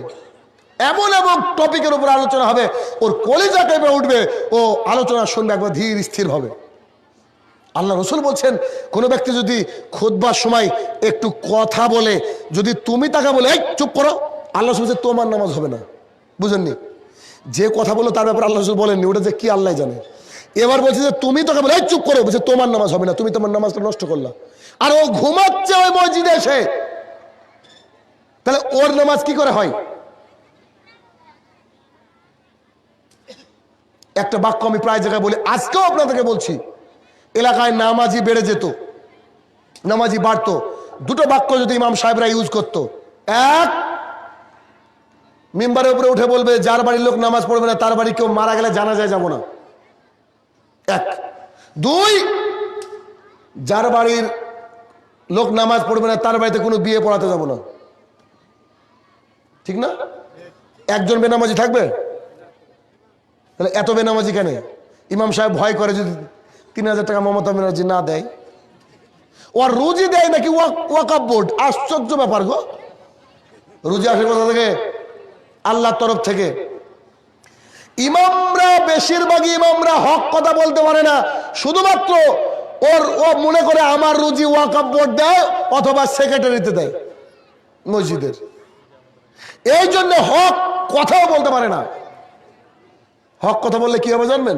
দেখেন, একটা মসজিদে খুতবা দিলাম, মহিলাদের হায়েজ হলেও ঈদগাহে যেতে হবে, নামাজ ঈদগাহে যেতে মহিলারা বাধ্য। 39খানা হাদিস শোনালাম, মহিলাদের জামাত আছে, এই বিষয়ের উপরে খুতবা দিয়ে নেমে নামাজ পড়িয়ে যে বাইরে এসেছি, আমার একজন মামা ডেকে বলছে, বেটা যদি ইচ্ছা হয় তো নামাজ টামাজ পড়তে আসো, তো কোনোদিন খুতবা দেবে বলে এসো না। বুঝতে পারেন না? আমাকে আদর করে বলছে, বেটা যদি নামাজ পড়ার ইচ্ছা কোনোদিন হয় তো মসজিদে এসো, খুতবা দিব ভেবে খবরদারে মসজিদে পা দিও না। 39 হাদিস ওর কলিজায় আগুন ধরে গিয়েছে। জি, আপনার ইমাম সাহেব এমন করে কথা বলবে, মুসল্লিরা দাড়ি রাখতে বাধ্য, বন্ধন বাড়ির থেকে ত্যাগ করতে বাধ্য, বাড়ির থেকে গ্রুপ লোন ত্যাগ করতে বাধ্য, বাড়ির মহিলারা বেহাপনা করবে না, চলবে না, এরা তারা বাধ্য পর্দা করতে। জাহেলিয়াত ইমাম সাহেবরা বুঝাতে পারেনি, আমরাও বুঝতে পারিনি। আচ্ছা, এই জাল খাটায় অনেক টাকা খরচ তো, এত বড় প্যান্ডেল হয়েছে তো, তো এই পর্দাটা উপর সোজা তুলে দিত উপর পর্যন্ত, আর এদিকে একটা প্রজেক্টর লাগিয়ে দিয়ে মহিলারা দেখতে পেত না, তো এটা কি জাহেলিয়াত না? কত বড় অজ্ঞতা। আবার যদি আপনাকে বলি আপনি কি, আমি আহলে হাদিস, আপনি জান্নাতে যাবেন। ইমাম শাফি রহমতুল্লাহ আলাইহি বলছে, যখন কোনো আহলে হাদিসের ব্যক্তিকে দেখি আমার মনে হয় স্বয়ং নবী করিম সাল্লাল্লাহু আলাইহি ওয়াসাল্লামকে দেখলাম। ঠিক, আপনাকে দেখলে আমার ঘৃণা হয়। আপনি আহলে হাদিস মানে? দাড়ি চাষা লোক কখনো আহলে হাদিস হতে পারে? ফজরের নামাজ কাজা করে লোক কখনো আহলে হাদিস হতে পারে নাকি? ইম্পসিবল, অসম্ভব ব্যাপার। মক্কার ইমামও যদি দাড়ি চাষে, ও জাহেল, ও আহলে হাদিস হতে পারে না সারা জীবন ধরে। আমি আপনাকে ফতোয়া দিলাম, উল্টেটা আপনি দেখি। আজকে ধর্মীয় জাহেলিয়াত একবারে রন্ধে রন্ধে আমাদের আকৃষ্ট করে বসেছে আমাদেরকে। আরে আমার আব্বা মারা গিয়েছে, ইমাম সাহেবকে ভাড়া করে নিয়ে দোয়া করাচ্ছে আব্বা নাকি জান্নাতে যাবে। একদিনও নামাজ পড়েনি দুনিয়ায়। ইমাম সাহেব দোয়া করলো মানে? জি, ইমাম সাহেব দোয়া তো দূরে, কত জানা যায় গেল কেন? যে ব্যক্তি নামাজ পড়ে তো মুসলমান না, এটা তো কনফার্ম, ঠিক কিনা? কি কথা বলেন তো একটু আমার সাথে। যে ব্যক্তি নামাজ পড়ে ব্যক্তি মুসলমান। আপনার ছেলে তো নামাজ পড়ে না, আজকে মুরগি জবাই করেছে, খাবেন মানে? ওটাকে ফেলে দিতে হবে। এই বক্তৃতা শুনে গিয়ে বাড়ি থেকে ফেলে দিতে হবে, খাওয়া যাবে না, ওটা হারাম। বেনামাজি কোনো মুরগি ছাগল জবাই করলে খাওয়া যাবে না, ও তো মুসলমানই না। আল্লাহ রাসূল সাল্লাল্লাহু আলাইহি ওয়াসাল্লাম দাঁড়িয়ে আছেন, একজন ব্যক্তি আসলেন, এসে বলছেন জানাজাটা পড়িয়ে দেন তো। আল্লাহ রাসূল বলছেন, ওর কি কোনো বাকি বাঁকা আছে? বলে জি হ্যাঁ, ওর বাকি আছে। তা আল্লাহ রাসূল বলছেন, তোমরাই পড়াও, আমি পড়াবো না। আর আমাদের গোরস্থানে কি হয়? আমার আব্বার কাছ থেকে যে যা পাবেন পরে বলেন, আমি দিয়ে দেবো ইনশাল্লাহ, আর যদি চান তো মাফ করে দেন। সবাই বলছে আলহামদুলিল্লাহ, জানাজা পড়িয়ে দিয়েছে। আশ্চর্য দুনিয়া। এটা যে ধর্মীয় জাহেলিয়াত। আল্লাহ রসুলের বাক্যকে যদি অ্যাপ্লাই করেন, এই বাক্যটা খুবই কঠিন, সমাজ পরিচালনা করা কঠিন। ধর্মীয় জাহেলিয়াত আর একটা দেখুন, আমি শুরুতে আয়াত তেলাওয়াত করেছিলাম, ইয়া আইয়ুহাল্লাযীনা আমানু ওয়াদারু মা বাকিয়া মিনার রিবা। হে ঈমানদার মানুষ শোনো, তোমার বাড়িতে যদি বন্ধন লোন থাকে, গ্রুপ লোন থাকে, আছে এলাকায় আছে ভাই। প্রায় প্রতিদিন পড়াশোনা করি, নতুন নতুন টপিকে আলোচনা করব, কিন্তু জলসা কমিটি বলছে যে না এটাই লাগবে। কেন? রোগ হয়েছে একটা, তো ওষুধ তো একটাই হবে, কি করব? যতদিন না বন্ধনে বই ছিঁড়ছেন গ্রুপ লোনের জন্য, আপনার স্ত্রীকে বাধা দিচ্ছেন, আমাকে তো বলতেই হবে, যে কিছু করার নেই। আল্লাহ বলছেন ইন কুনতুম মুমিনিন, তুমি যদি মুমিন হও, তোমার বাড়িতে বন্ধন থাকবে না, তোমার বাড়িতে ডেস্টিনি থাকবে না, তোমার বাড়িতে এলআইসি থাকবে না, তোমার বাড়িতে গ্রুপ লোন থাকবে না, এগুলো থাকবে না, ফিক্সড ডিপোজিট ইত্যাদি ইত্যাদি এগুলো থাকবে না, তোমার বাড়িতে থাকবে না। কি হলে থাকবে না? ইন কুনতুম মুমিনিন, যদি ভালো ব্যক্তি হন, মুমিন ব্যক্তি হন। এবার আল্লাহ বলছেন ফাইল্লাম তাফালু, যদি এই ওয়াজ শোনার পরেও, আজ শোনার পরেও তোমার বাড়িতে বন্ধন থাকে, ডেস্টিনি থাকে, ফিক্সড ডিপোজিট থাকে, এলআইসি থাকে, গ্রুপ লোন থাকে, ফাদানু বিহারবি মিনাল্লাহি রাসূলিহি, শুনে রাখো আল্লাহ এবং আল্লাহ রাসূলের তরফ থেকে যুদ্ধের ঘোষণা হলো। কিসের ঘোষণা? আচ্ছা, যুদ্ধের ঘোষণা হলো। আপনাকে আমি বললাম, আপনি বিড়ি খাচ্ছেন এখানে দাঁড়িয়ে, আপনাকে বললাম যে আর যদি দেখি আপনি বিড়ি খাচ্ছেন, এমন মার মারবো বুঝতে পারবেন। এখান থেকে গিয়ে দেখছি ওখানে গিয়ে বিড়ি খাচ্ছেন, তার মানে কি? আপনি আমার কথাকে বুড়ো আঙুল দেখিয়েছেন, ওসব কথা শুনে লাভ আছে, ঠিক না? বা তুই মার, আমাকে দেখছি, এরকম একটা ব্যাপার তো নাকি? আল্লাহ যে বললেন এই বাক্য শোনার পরেও যদি তোমার বাড়িতে বন্ধন থাকে, গ্রুপ লোন থাকে, তাহলে কার সাথে যুদ্ধের এলান হলো? আল্লাহ আর আল্লাহ রসুলের সাথে। আপনি যদি আগামীকালও কন্টিনিউ করেন বন্ধনার গ্রুপ লোন, তাহলে কি আপনি পক্ষান্তরে এইটা বলছেন না আল্লাহকে, আল্লাহ রসুলকে, যে তোরা আয়, আমরা রেডি ফাইট করার জন্য? বলছেন না? পক্ষান্তরে বলছেন তো নাকি? কোরআনে ভুল আছে? কোরআনের মধ্যে কোনো ভুল আছে? তো বন্ধন আপনার বাড়িতে কেন চলে না? মায়ের সাথে জেনা করবেন? বলি হাদিস, আল্লাহ রাসূল সাল্লাল্লাহু আলাইহি ওয়াসাল্লাম বলছেন, আর রিবা সাবুনা জুজান, 1 টাকা সুদ খেলে 70টা পাপ হয়। কটা পাপ? সবচেয়ে নিচের পাপ হচ্ছে নিজের মায়ের সঙ্গে শুয়ে রেপ করা। নিজের মাকে রেপ করা হচ্ছে বন্ধন রাখার শামিল। একটা সন্তান তার মাকে রেপ করতে পারে, এ কথা মুখে অন্তত ঘৃণা লাগে। আল্লাহ রাসূল সবচেয়ে কঠিন বাক্য বলেন এই সুদের ব্যাপারে, আর আপনি আপনার মাকে প্রতিদিন রেপ করছেন।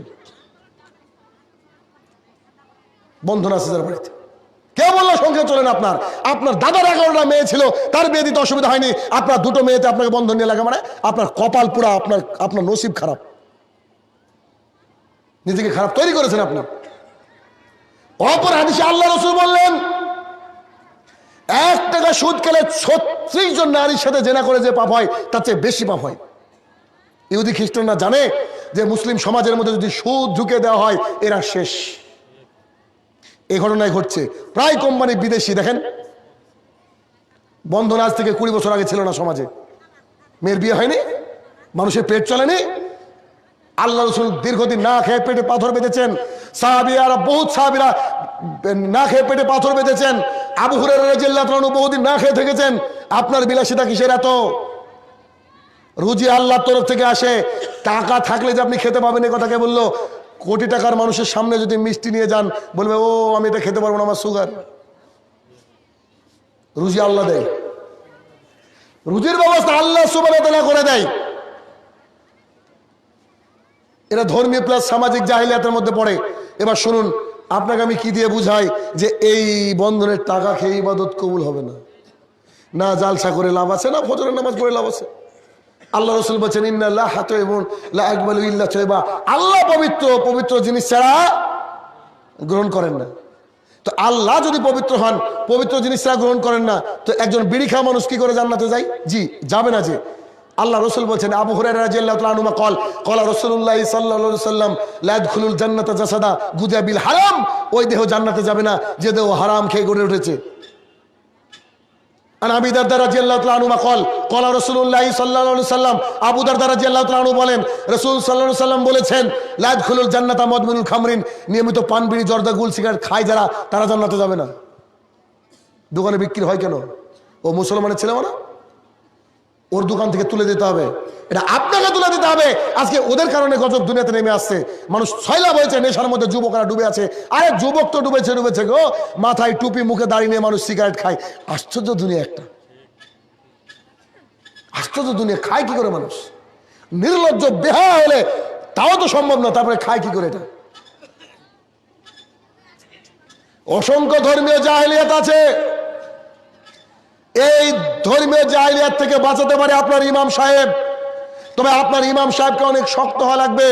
কোরআন হাদিস যা পড়েছে ওইটুকু হয়তো যথেষ্ট, কিন্তু তার চেয়ে ইমানটাকে শক্ত হওয়া লাগবে। আপনার ইমামের ইমান নেই, ওরই ঘাটতি। একটু আগে ছেলেদের সাথে আলোচনা করছিলাম, আমি বললাম যে আল্লাহর কসম করে বলছি, এই ভারতবর্ষের যদি 98% মানুষ আবার নামাজ পড়া শুরু হয়ে যায়, পরশুদিন বাবরি আমাদের হবে।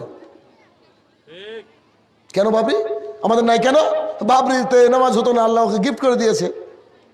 দেখেন না, আমি বলেছি এর আগে, শুনেন না আপনি, যে আল্লাহ এই ভারতবর্ষের 42% মসজিদে নামাজ হয় না, 42% মসজিদে নামাজ হয় না। নরেন্দ্র মোদী আমাদের উপরে শাসক, কেন? আমরা খারাপ তাই। জালেম শাসকদের পরীক্ষা চলছে, আপনার আমার পরীক্ষা চলছে। এই পরীক্ষা থেকে উত্তীর্ণ হওয়ার রাস্তা কি? আল্লাহর ইবাদত করা। আল্লাহ পাঠিয়েছেন, ওয়া খালাকতুল জিন্না ওয়াল ইনস ইল্লা লিয়াবুদুন, আমি মানুষকে পাঠিয়েছি শুধুমাত্র একমাত্র আমার ইবাদত করবে। ইবাদত মানে সকালবেলায় ঘুম থেকে উঠে রাত্রিতে শোয়া পর্যন্ত যা করবেন সব ইবাদত। ইসলামটা মসজিদে বন্দি করিয়েন না, ইসলামটা প্রত্যেকটা জায়গায় হবে। আপনি পঞ্চায়েতে গেলেন, আপনার কাজ হয় না, আপনি ঘুষ দিলেন, মানে ওখানে ইসলামটাকে আপনাকে ঠেকে রাখতে হবে। প্রত্যেকটা জায়গায় আপনাকে ইসলাম করতে হবে। আপনি হাজি সাহেব নাকি হজ করে এসেছেন, সব জমি জমা লিখে দিয়েছেন ছোট ছেলেকে, কেন বড় ছেলে কি করলো? আপনার মেয়েটা কি করলো? কত বড় ধর্মীয় জাহেলিয়াত আমাদের মধ্যে ঢুকে রয়েছে। আল্লাহ রসুল বারবার বলছেন যে মারা যাওয়ার পর 3টে আমলই তার কবরে আমল নামায় ঢুকতে থাকে, তারপর আপনি ওই ক্ষতি বানিয়ে কানাচ্ছেন। মানে এটা যে ধর্মীয় জাহেলিয়াত। এবার ছোট্ট করে আসি সামাজিক জাহেলিয়াত। সামাজিক জাহেলিয়াত, এই যে এখানে এটা পর্দা দেননি, এটা হচ্ছে সামাজিক জাহেলিয়াত। বুঝতে পারছেন না? আপনার স্ত্রীর দাম কত জানেন? জানেন? আজ আছে আপনার। আল্লাহ রসুল বলছেন গোটা পৃথিবীটা সম্পদ। গোটা পৃথিবীটা কি? জি ভোগরাম না গো, গোটা পৃথিবীর কথা বলছি আমি। গোটা পৃথিবীটা কি? সম্পদ। আল্লাহ রসুল বলছেন তার মধ্যে সবচেয়ে অন্যতম সম্পদ হচ্ছে আলমারাতু সলেহা, নেককার বিবি। গোটা পৃথিবী বিক্রি করলে আপনার স্ত্রীর দাম হয় না। ও আসলো মানে এখানে এইভাবে আপনি জ্যাকেট কিনে দিতে পারেন, সোয়েটার কিনে দিতে পারেন, সব কিনে দিতে পারেন, একটা বুরখা কিনে দিতে পারেন না 500 টাকা দিয়ে? আপনি এত ভিখারি কেন? নাহলে বলেন আমাদেরকে, আমরা ব্যবস্থা করব। এত ভিখারি কেন আপনি? সংখ্যা চলে না কেন আপনার? আপনার বিশ্বাস নাই কেন আল্লাহর উপরে? আপনার সামান, আপনার জিনিস আপনি অন্য জাতিকে দেখান কেন? আলুল হাদিস এলাকা মানে একটা মহিলা বুরখা ছাড়া বেরাবে না বাড়ির থেকে। আপনার মহিলা এখানে আসলো কেন? আপনার মেয়ে যে একটু বাড়িতে ছিল, একটু আগে যে আপনার মেয়েটা বাড়িতে ছিল, ও জাল সেকশন দেখেছে, যে ড্রেসে ছিল ওই ড্রেসে দেখেছে না, ড্রেস পরিবর্তন হয়েছে। বাক্য বুঝতে পারেন আমার? আপনার বোন, আপনার মেয়ে যে বাড়িতে ছিল যে ড্রেসে, ওই ড্রেস পরে জাল খায় এসেছে নাকি ড্রেস পরিবর্তন হয়েছে? আসার আগে মুখে সাবান দেয়নি, এই ঠান্ডাতেও সাবান দেয়নি, ক্রিম মাখেনি কেন? ওর বাসর রাত নাকি এখানে আজকে? ও কাকে দেখাতে আসছে? ও আসলো কেন?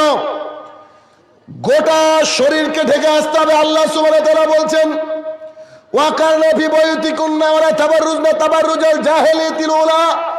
ওই মহিলারা শোনো, তোমরা বাড়ির মধ্যে থাকবে আর জাহিলিয়াতের যুগের মতো নিজেকে দেখিয়ে বেড়াবে না। আপনার মেয়ে যথেষ্ট আপনাকে জাহান্নামে নিয়ে যাওয়ার জন্য। আপনার মেয়েই যথেষ্ট আপনাকে জাহান্নামে নিয়ে যাওয়ার জন্য। অথচ আল্লাহ রসুল বলছেন যার 3টে মেয়ে হবে, ইসলামিক কায়দায় মানুষ করবে, সৎ পাত্রের হাতে তুলে দেবে, সে আর আমি জান্নাতে এইভাবে থাকবো। আল্লাহ রসুল বলছেন। দুটোর ব্যাপারে আল্লাহ রসুল বলছে দুটোর ব্যাপারে সেম।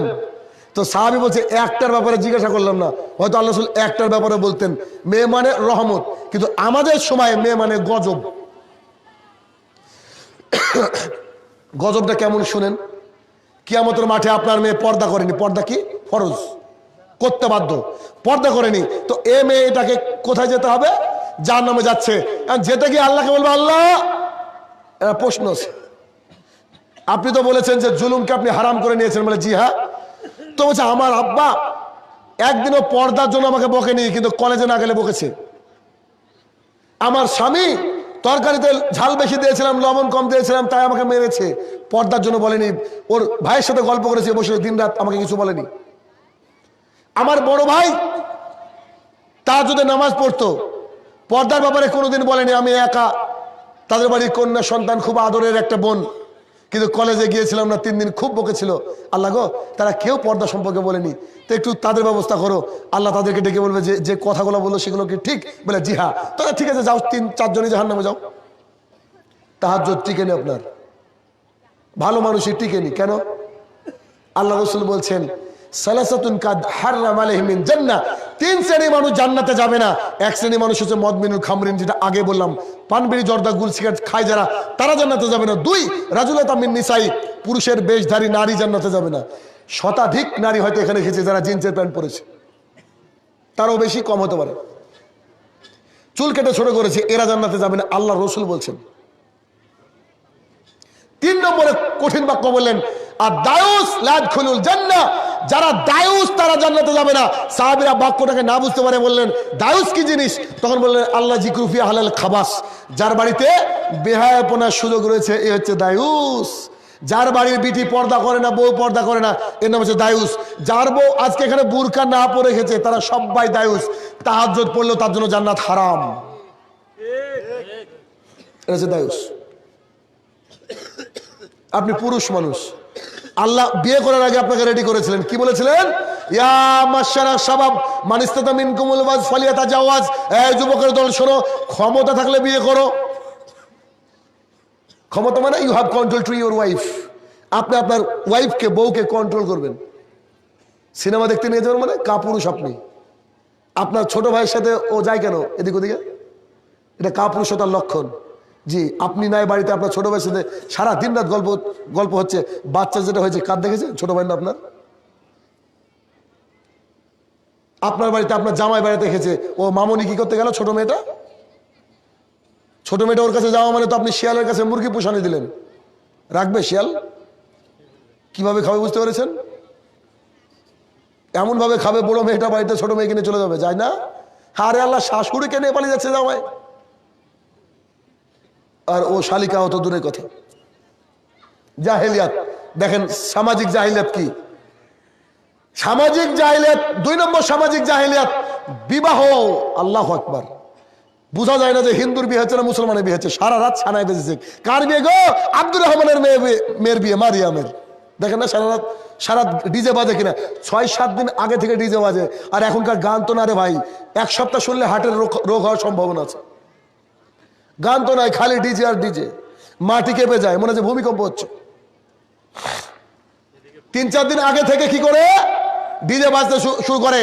মুসলমানের বর্তমান প্রেক্ষাপটে যে বিয়ে হচ্ছে, বিশ্বাস করেন প্রত্যেকটা পদক্ষেপ হারাম। সামাজিক জাহিলিয়াতের অন্তর্গত। আপনাকে আমি একটু দেখাই শুরু থেকে। বিয়ে দেখতে গিয়েছে ছেলের বউ, এই মানে ছেলের বন্ধু, আরো অনেকগুলো লোক গিয়েছে। সবাই গিয়ে মেয়েটা বসে আছে, একবার চুল খুলতে বলে, একবার একটু হাঁটতে বলে, এনে বসে দেখছে। আর ছেলের বাবাও গিয়ে দেখছে। হয় না? আচ্ছা না? ছেলের বাবার কি মেয়েকে দেখা যায়? ও কি শ্বশুর হয়ে গেছে নাকি? জি, শ্বশুর হলে না মাহারাম? তার আগে কি মাহারাম থাকে?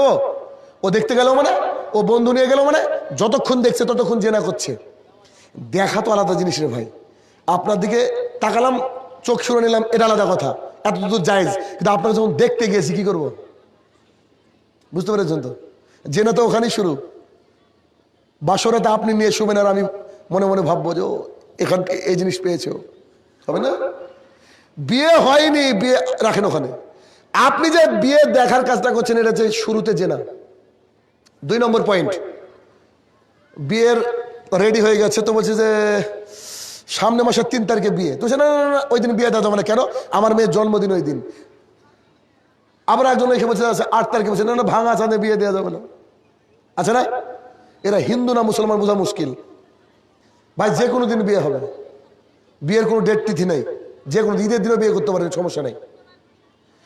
বিয়ের সময় ছেলে যাবে, মেয়ের সাথে একটু দেখা করবে। কেন?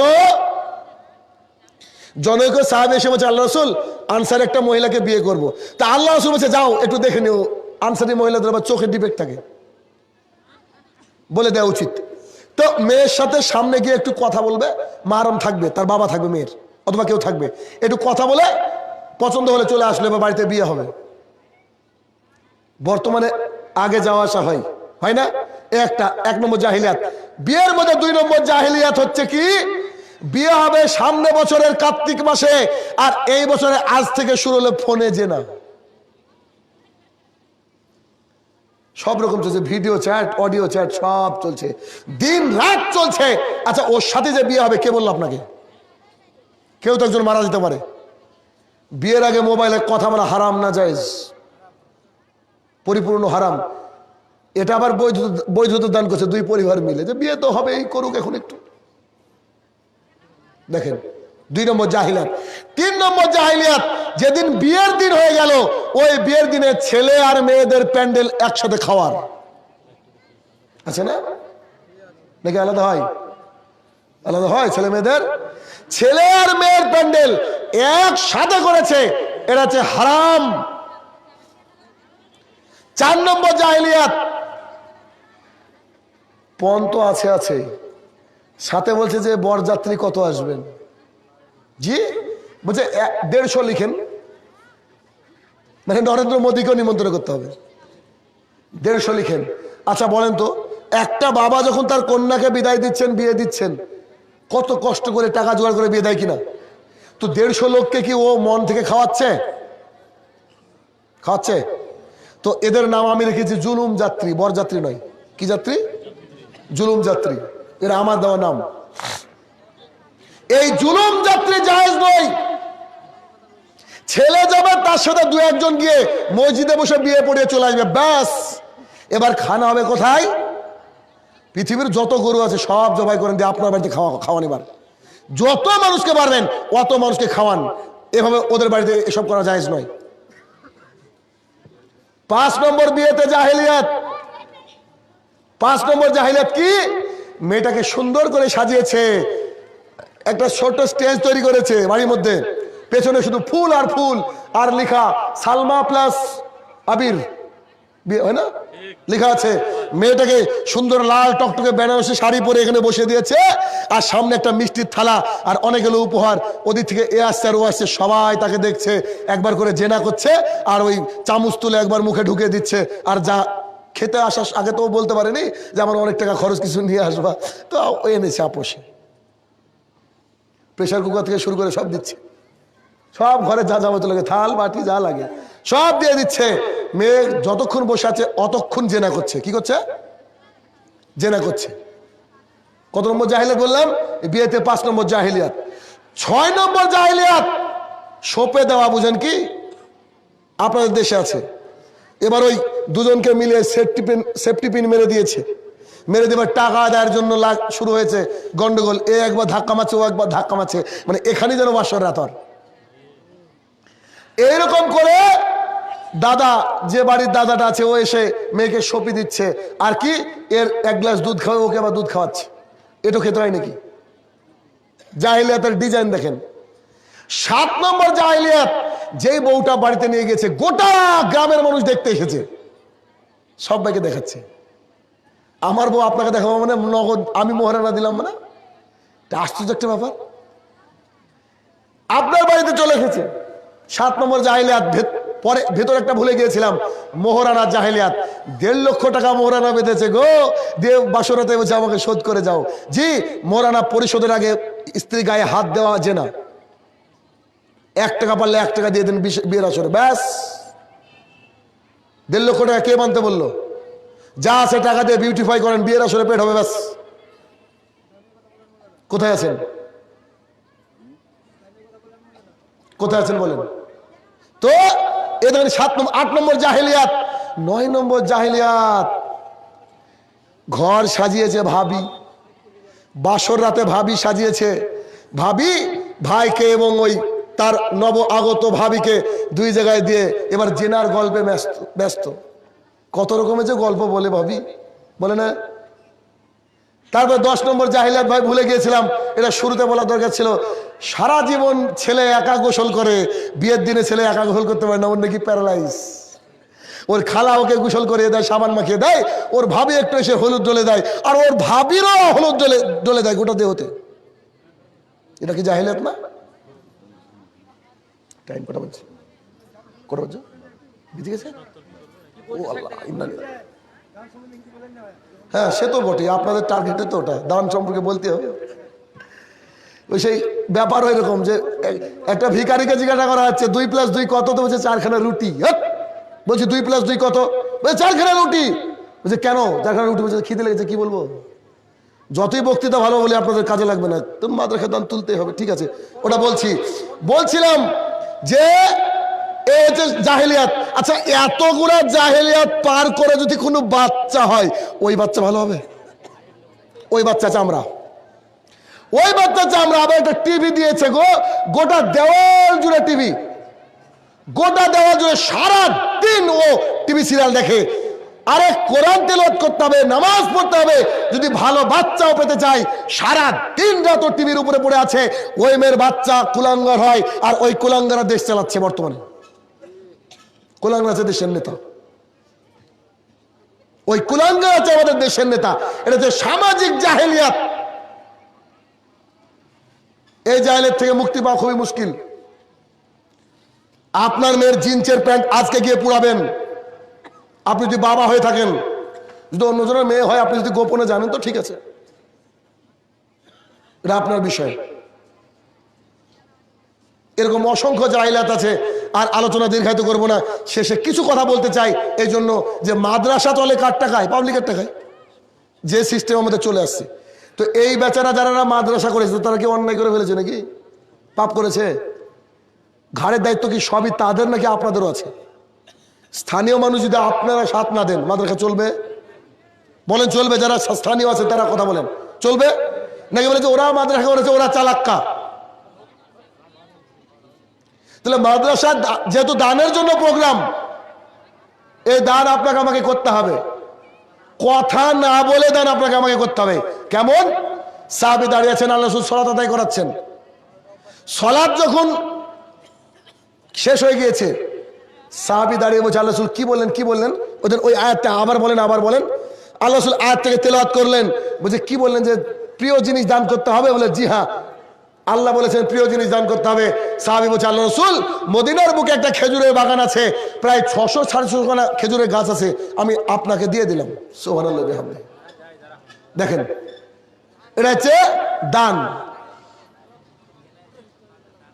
তাহলে দান দেওয়া উচিত আপনাদের। দানের কথা বলেছি, আপনারা শুরু করেছেন ভাগতে। যান তাহলে চলে যান, আমাকে বাড়ি যেতে হবে, স্কুল ধরতে হবে কাল সকালে। তো আস-সাদকাতু বুরহান, দান হচ্ছে দলিল। জান্নাতে যাওয়ার অন্যতম দলিল দান। সালাত আদায় করেন, এটা কবুল নাও হতে পারে। সিয়াম পালন করেন, এটা কবুল নাও হতে পারে।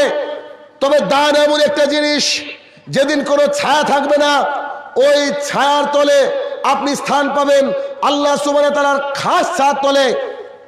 ওই দিন কিন্তু আপনার দান আপনাকে বাঁচাবে। আবু হুরায়রা রাদিয়াল্লাহু তাআলা আনহু বলেন, রাসূল সাল্লাল্লাহু আলাইহি ওয়াসাল্লাম বলেছেন, ডান দিকে তাকাবে আমল দেখতে পাবে, বাম দিকে তাকাবে আমল দেখতে পাবে। কি করেছে খাটের তলায়, কি করেছে অন্ধকার ঘরে, কি করেছে অফিসে বসে, কি করেছে তার কর্মস্থলে, সব দেখতে পাবে। আর সামনে নাকের উপরে দেখতে পাবে আগুন। এমত অবস্থায় আল্লাহ রাসূল বললেন, এই শোনো, তুমি যদি জাহান্নামের আগুন থেকে বাঁচতে চাও, তাহলে তুমি একটা খেজুরকে অর্ধেক করে দান করে হলো জাহান্নামের আগুন থেকে বাঁচো। দান আপনাকে জাহান্নামের আগুন থেকে বাঁচাবে। আর এই মাদ্রাসায় যারা হিফজ করবে, হাফেজ হবে, যতদিন তাদের কোরআনের মূর্ছনায় মানুষের মাথা তুলবে, অতদিন আপনি নেকি পেতে থাকবেন, একবারে ফর ইভার অ্যান্ড ইভার, সারা জীবনের জন্য নেকি পেতে থাকবেন। অতএব দান করা আপনাদের জন্য জরুরি। যেমন সালাত সিয়াম জরুরি, দানও জরুরি। কেননা দুনিয়াতে এসেছিলেন, ওই যে শুরুর বাক্য, আবার উলঙ্গ হয়ে যাবেন, একটা পোশাক আপনাকে পরানো হবে, যার নাম আমরা কি দিয়েছি? কাফন, তাই না? কাফনের পকেট থাকে, থাকে কি নাকি আপনাদের এলাকায় থাকে? তো যদি কাফনের পকেট না থাকে রে ভাই, কি নিয়ে যাবেন? কিচ্ছু টিকবে না কিয়ামতের মাঠে, কবরে কিচ্ছু টিকবে না। যেই সাপ অথবা ফেরেশতা, আযাবের ফেরেশতা আসতে থাকবে, চট করে একদিকে নামাজ দাঁড়িয়ে যাবে, বলে দাও, খবর দেওয়া যাবে না, আমি নামাজ, আমি ইসলাম চর্চা, চট করে একদিকে দাঁড়িয়ে যাবে, ফেরেশতাকে ঠেকে দিবে, কঠিন কঠোর ফেরেশতাকে, কি? আমি দান, আমি সদকা। অতএব এই দান সদকা বেশি বেশি করবেন, আপনাদের ভালোর জন্যই বললাম। আর এখানে তাহলে শেষ করছি। এতক্ষণ যে আমরা শুনলাম, আল্লাহ সুবহানাহু ওয়া তাআলা জানো কিসের বিষয়, ওটা তো শুরুতে বলেছি, খেয়াল করেনি মানে চাচা, চাচা খেয়াল করেনি বললাম না যে পণ নেওয়াটা তো হারাম। এবার ইমাম সাহেবকে একটা নসিহত, যে বাড়িতে পণ নিয়ে বিয়ে হচ্ছে, ওই বাড়িতে আপনি বিয়ে পড়াবেন না, ব্যাস সোজা কথা, ওই বাড়িতে আপনি বিয়ে পড়াবেন না। আরে ভাই, 500 টাকার নবী আপনি কেন গেলেন ওই বাড়িতে? আর খাওয়ার জন্য কেন বসে আছেন? আপনার পাশে লেখা হচ্ছে যে একটা মোটরসাইকেল, একটা কার, এটা জায়েজ নয়, এটা হারাম, সুস্পষ্ট হাদিস দ্বারা সাব্যস্ত। মোহরান এটা জায়েজ নয়, মানে দাবি করে কোনো কিছু নেওয়া।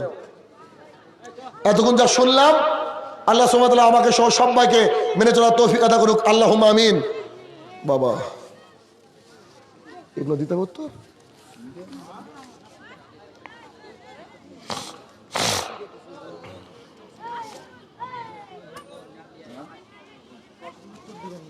দিব না? আচ্ছা ছেড়ে দিলাম। আচ্ছা, আমাদের যারা কবরের তলে শায়িত, আল্লাহ সুবহানাহু ওয়া তাআলা যেন তাদেরকে ক্ষমা করে দেন, সবাই বলে আল্লাহুম্মা আমিন। যে ভাইয়েরা উদ্যোগ নিয়ে প্রোগ্রাম করেছে, আল্লাহ সুবহানাহু ওয়া তাআলা যেন আগামী দিনে তাদেরকে মাদ্রাসা সুন্দরভাবে চালাতে পারে, সেই ব্যবস্থা তুমি আল্লাহ তুমি করে দিও, আল্লাহুম্মা আমিন। আল্লাহ, যারা অনেক কষ্ট করে দূর দূরান্ত থেকে এখানে দিন শিক্ষা করতে এসেছে, দিনের সম্পর্কে কিছু জ্ঞান নিতে এসেছে, আল্লাহ যেন সবাইকে জাযায়ে খায়ের দান করে, আল্লাহুম্মা আমিন। আল্লাহ গো, আমরা অনেক পাপী গুনাহগার বান্দা, আজকে মুসলমানরা মানে সংখ্যায় সংখ্যায় বেটে বসেছি।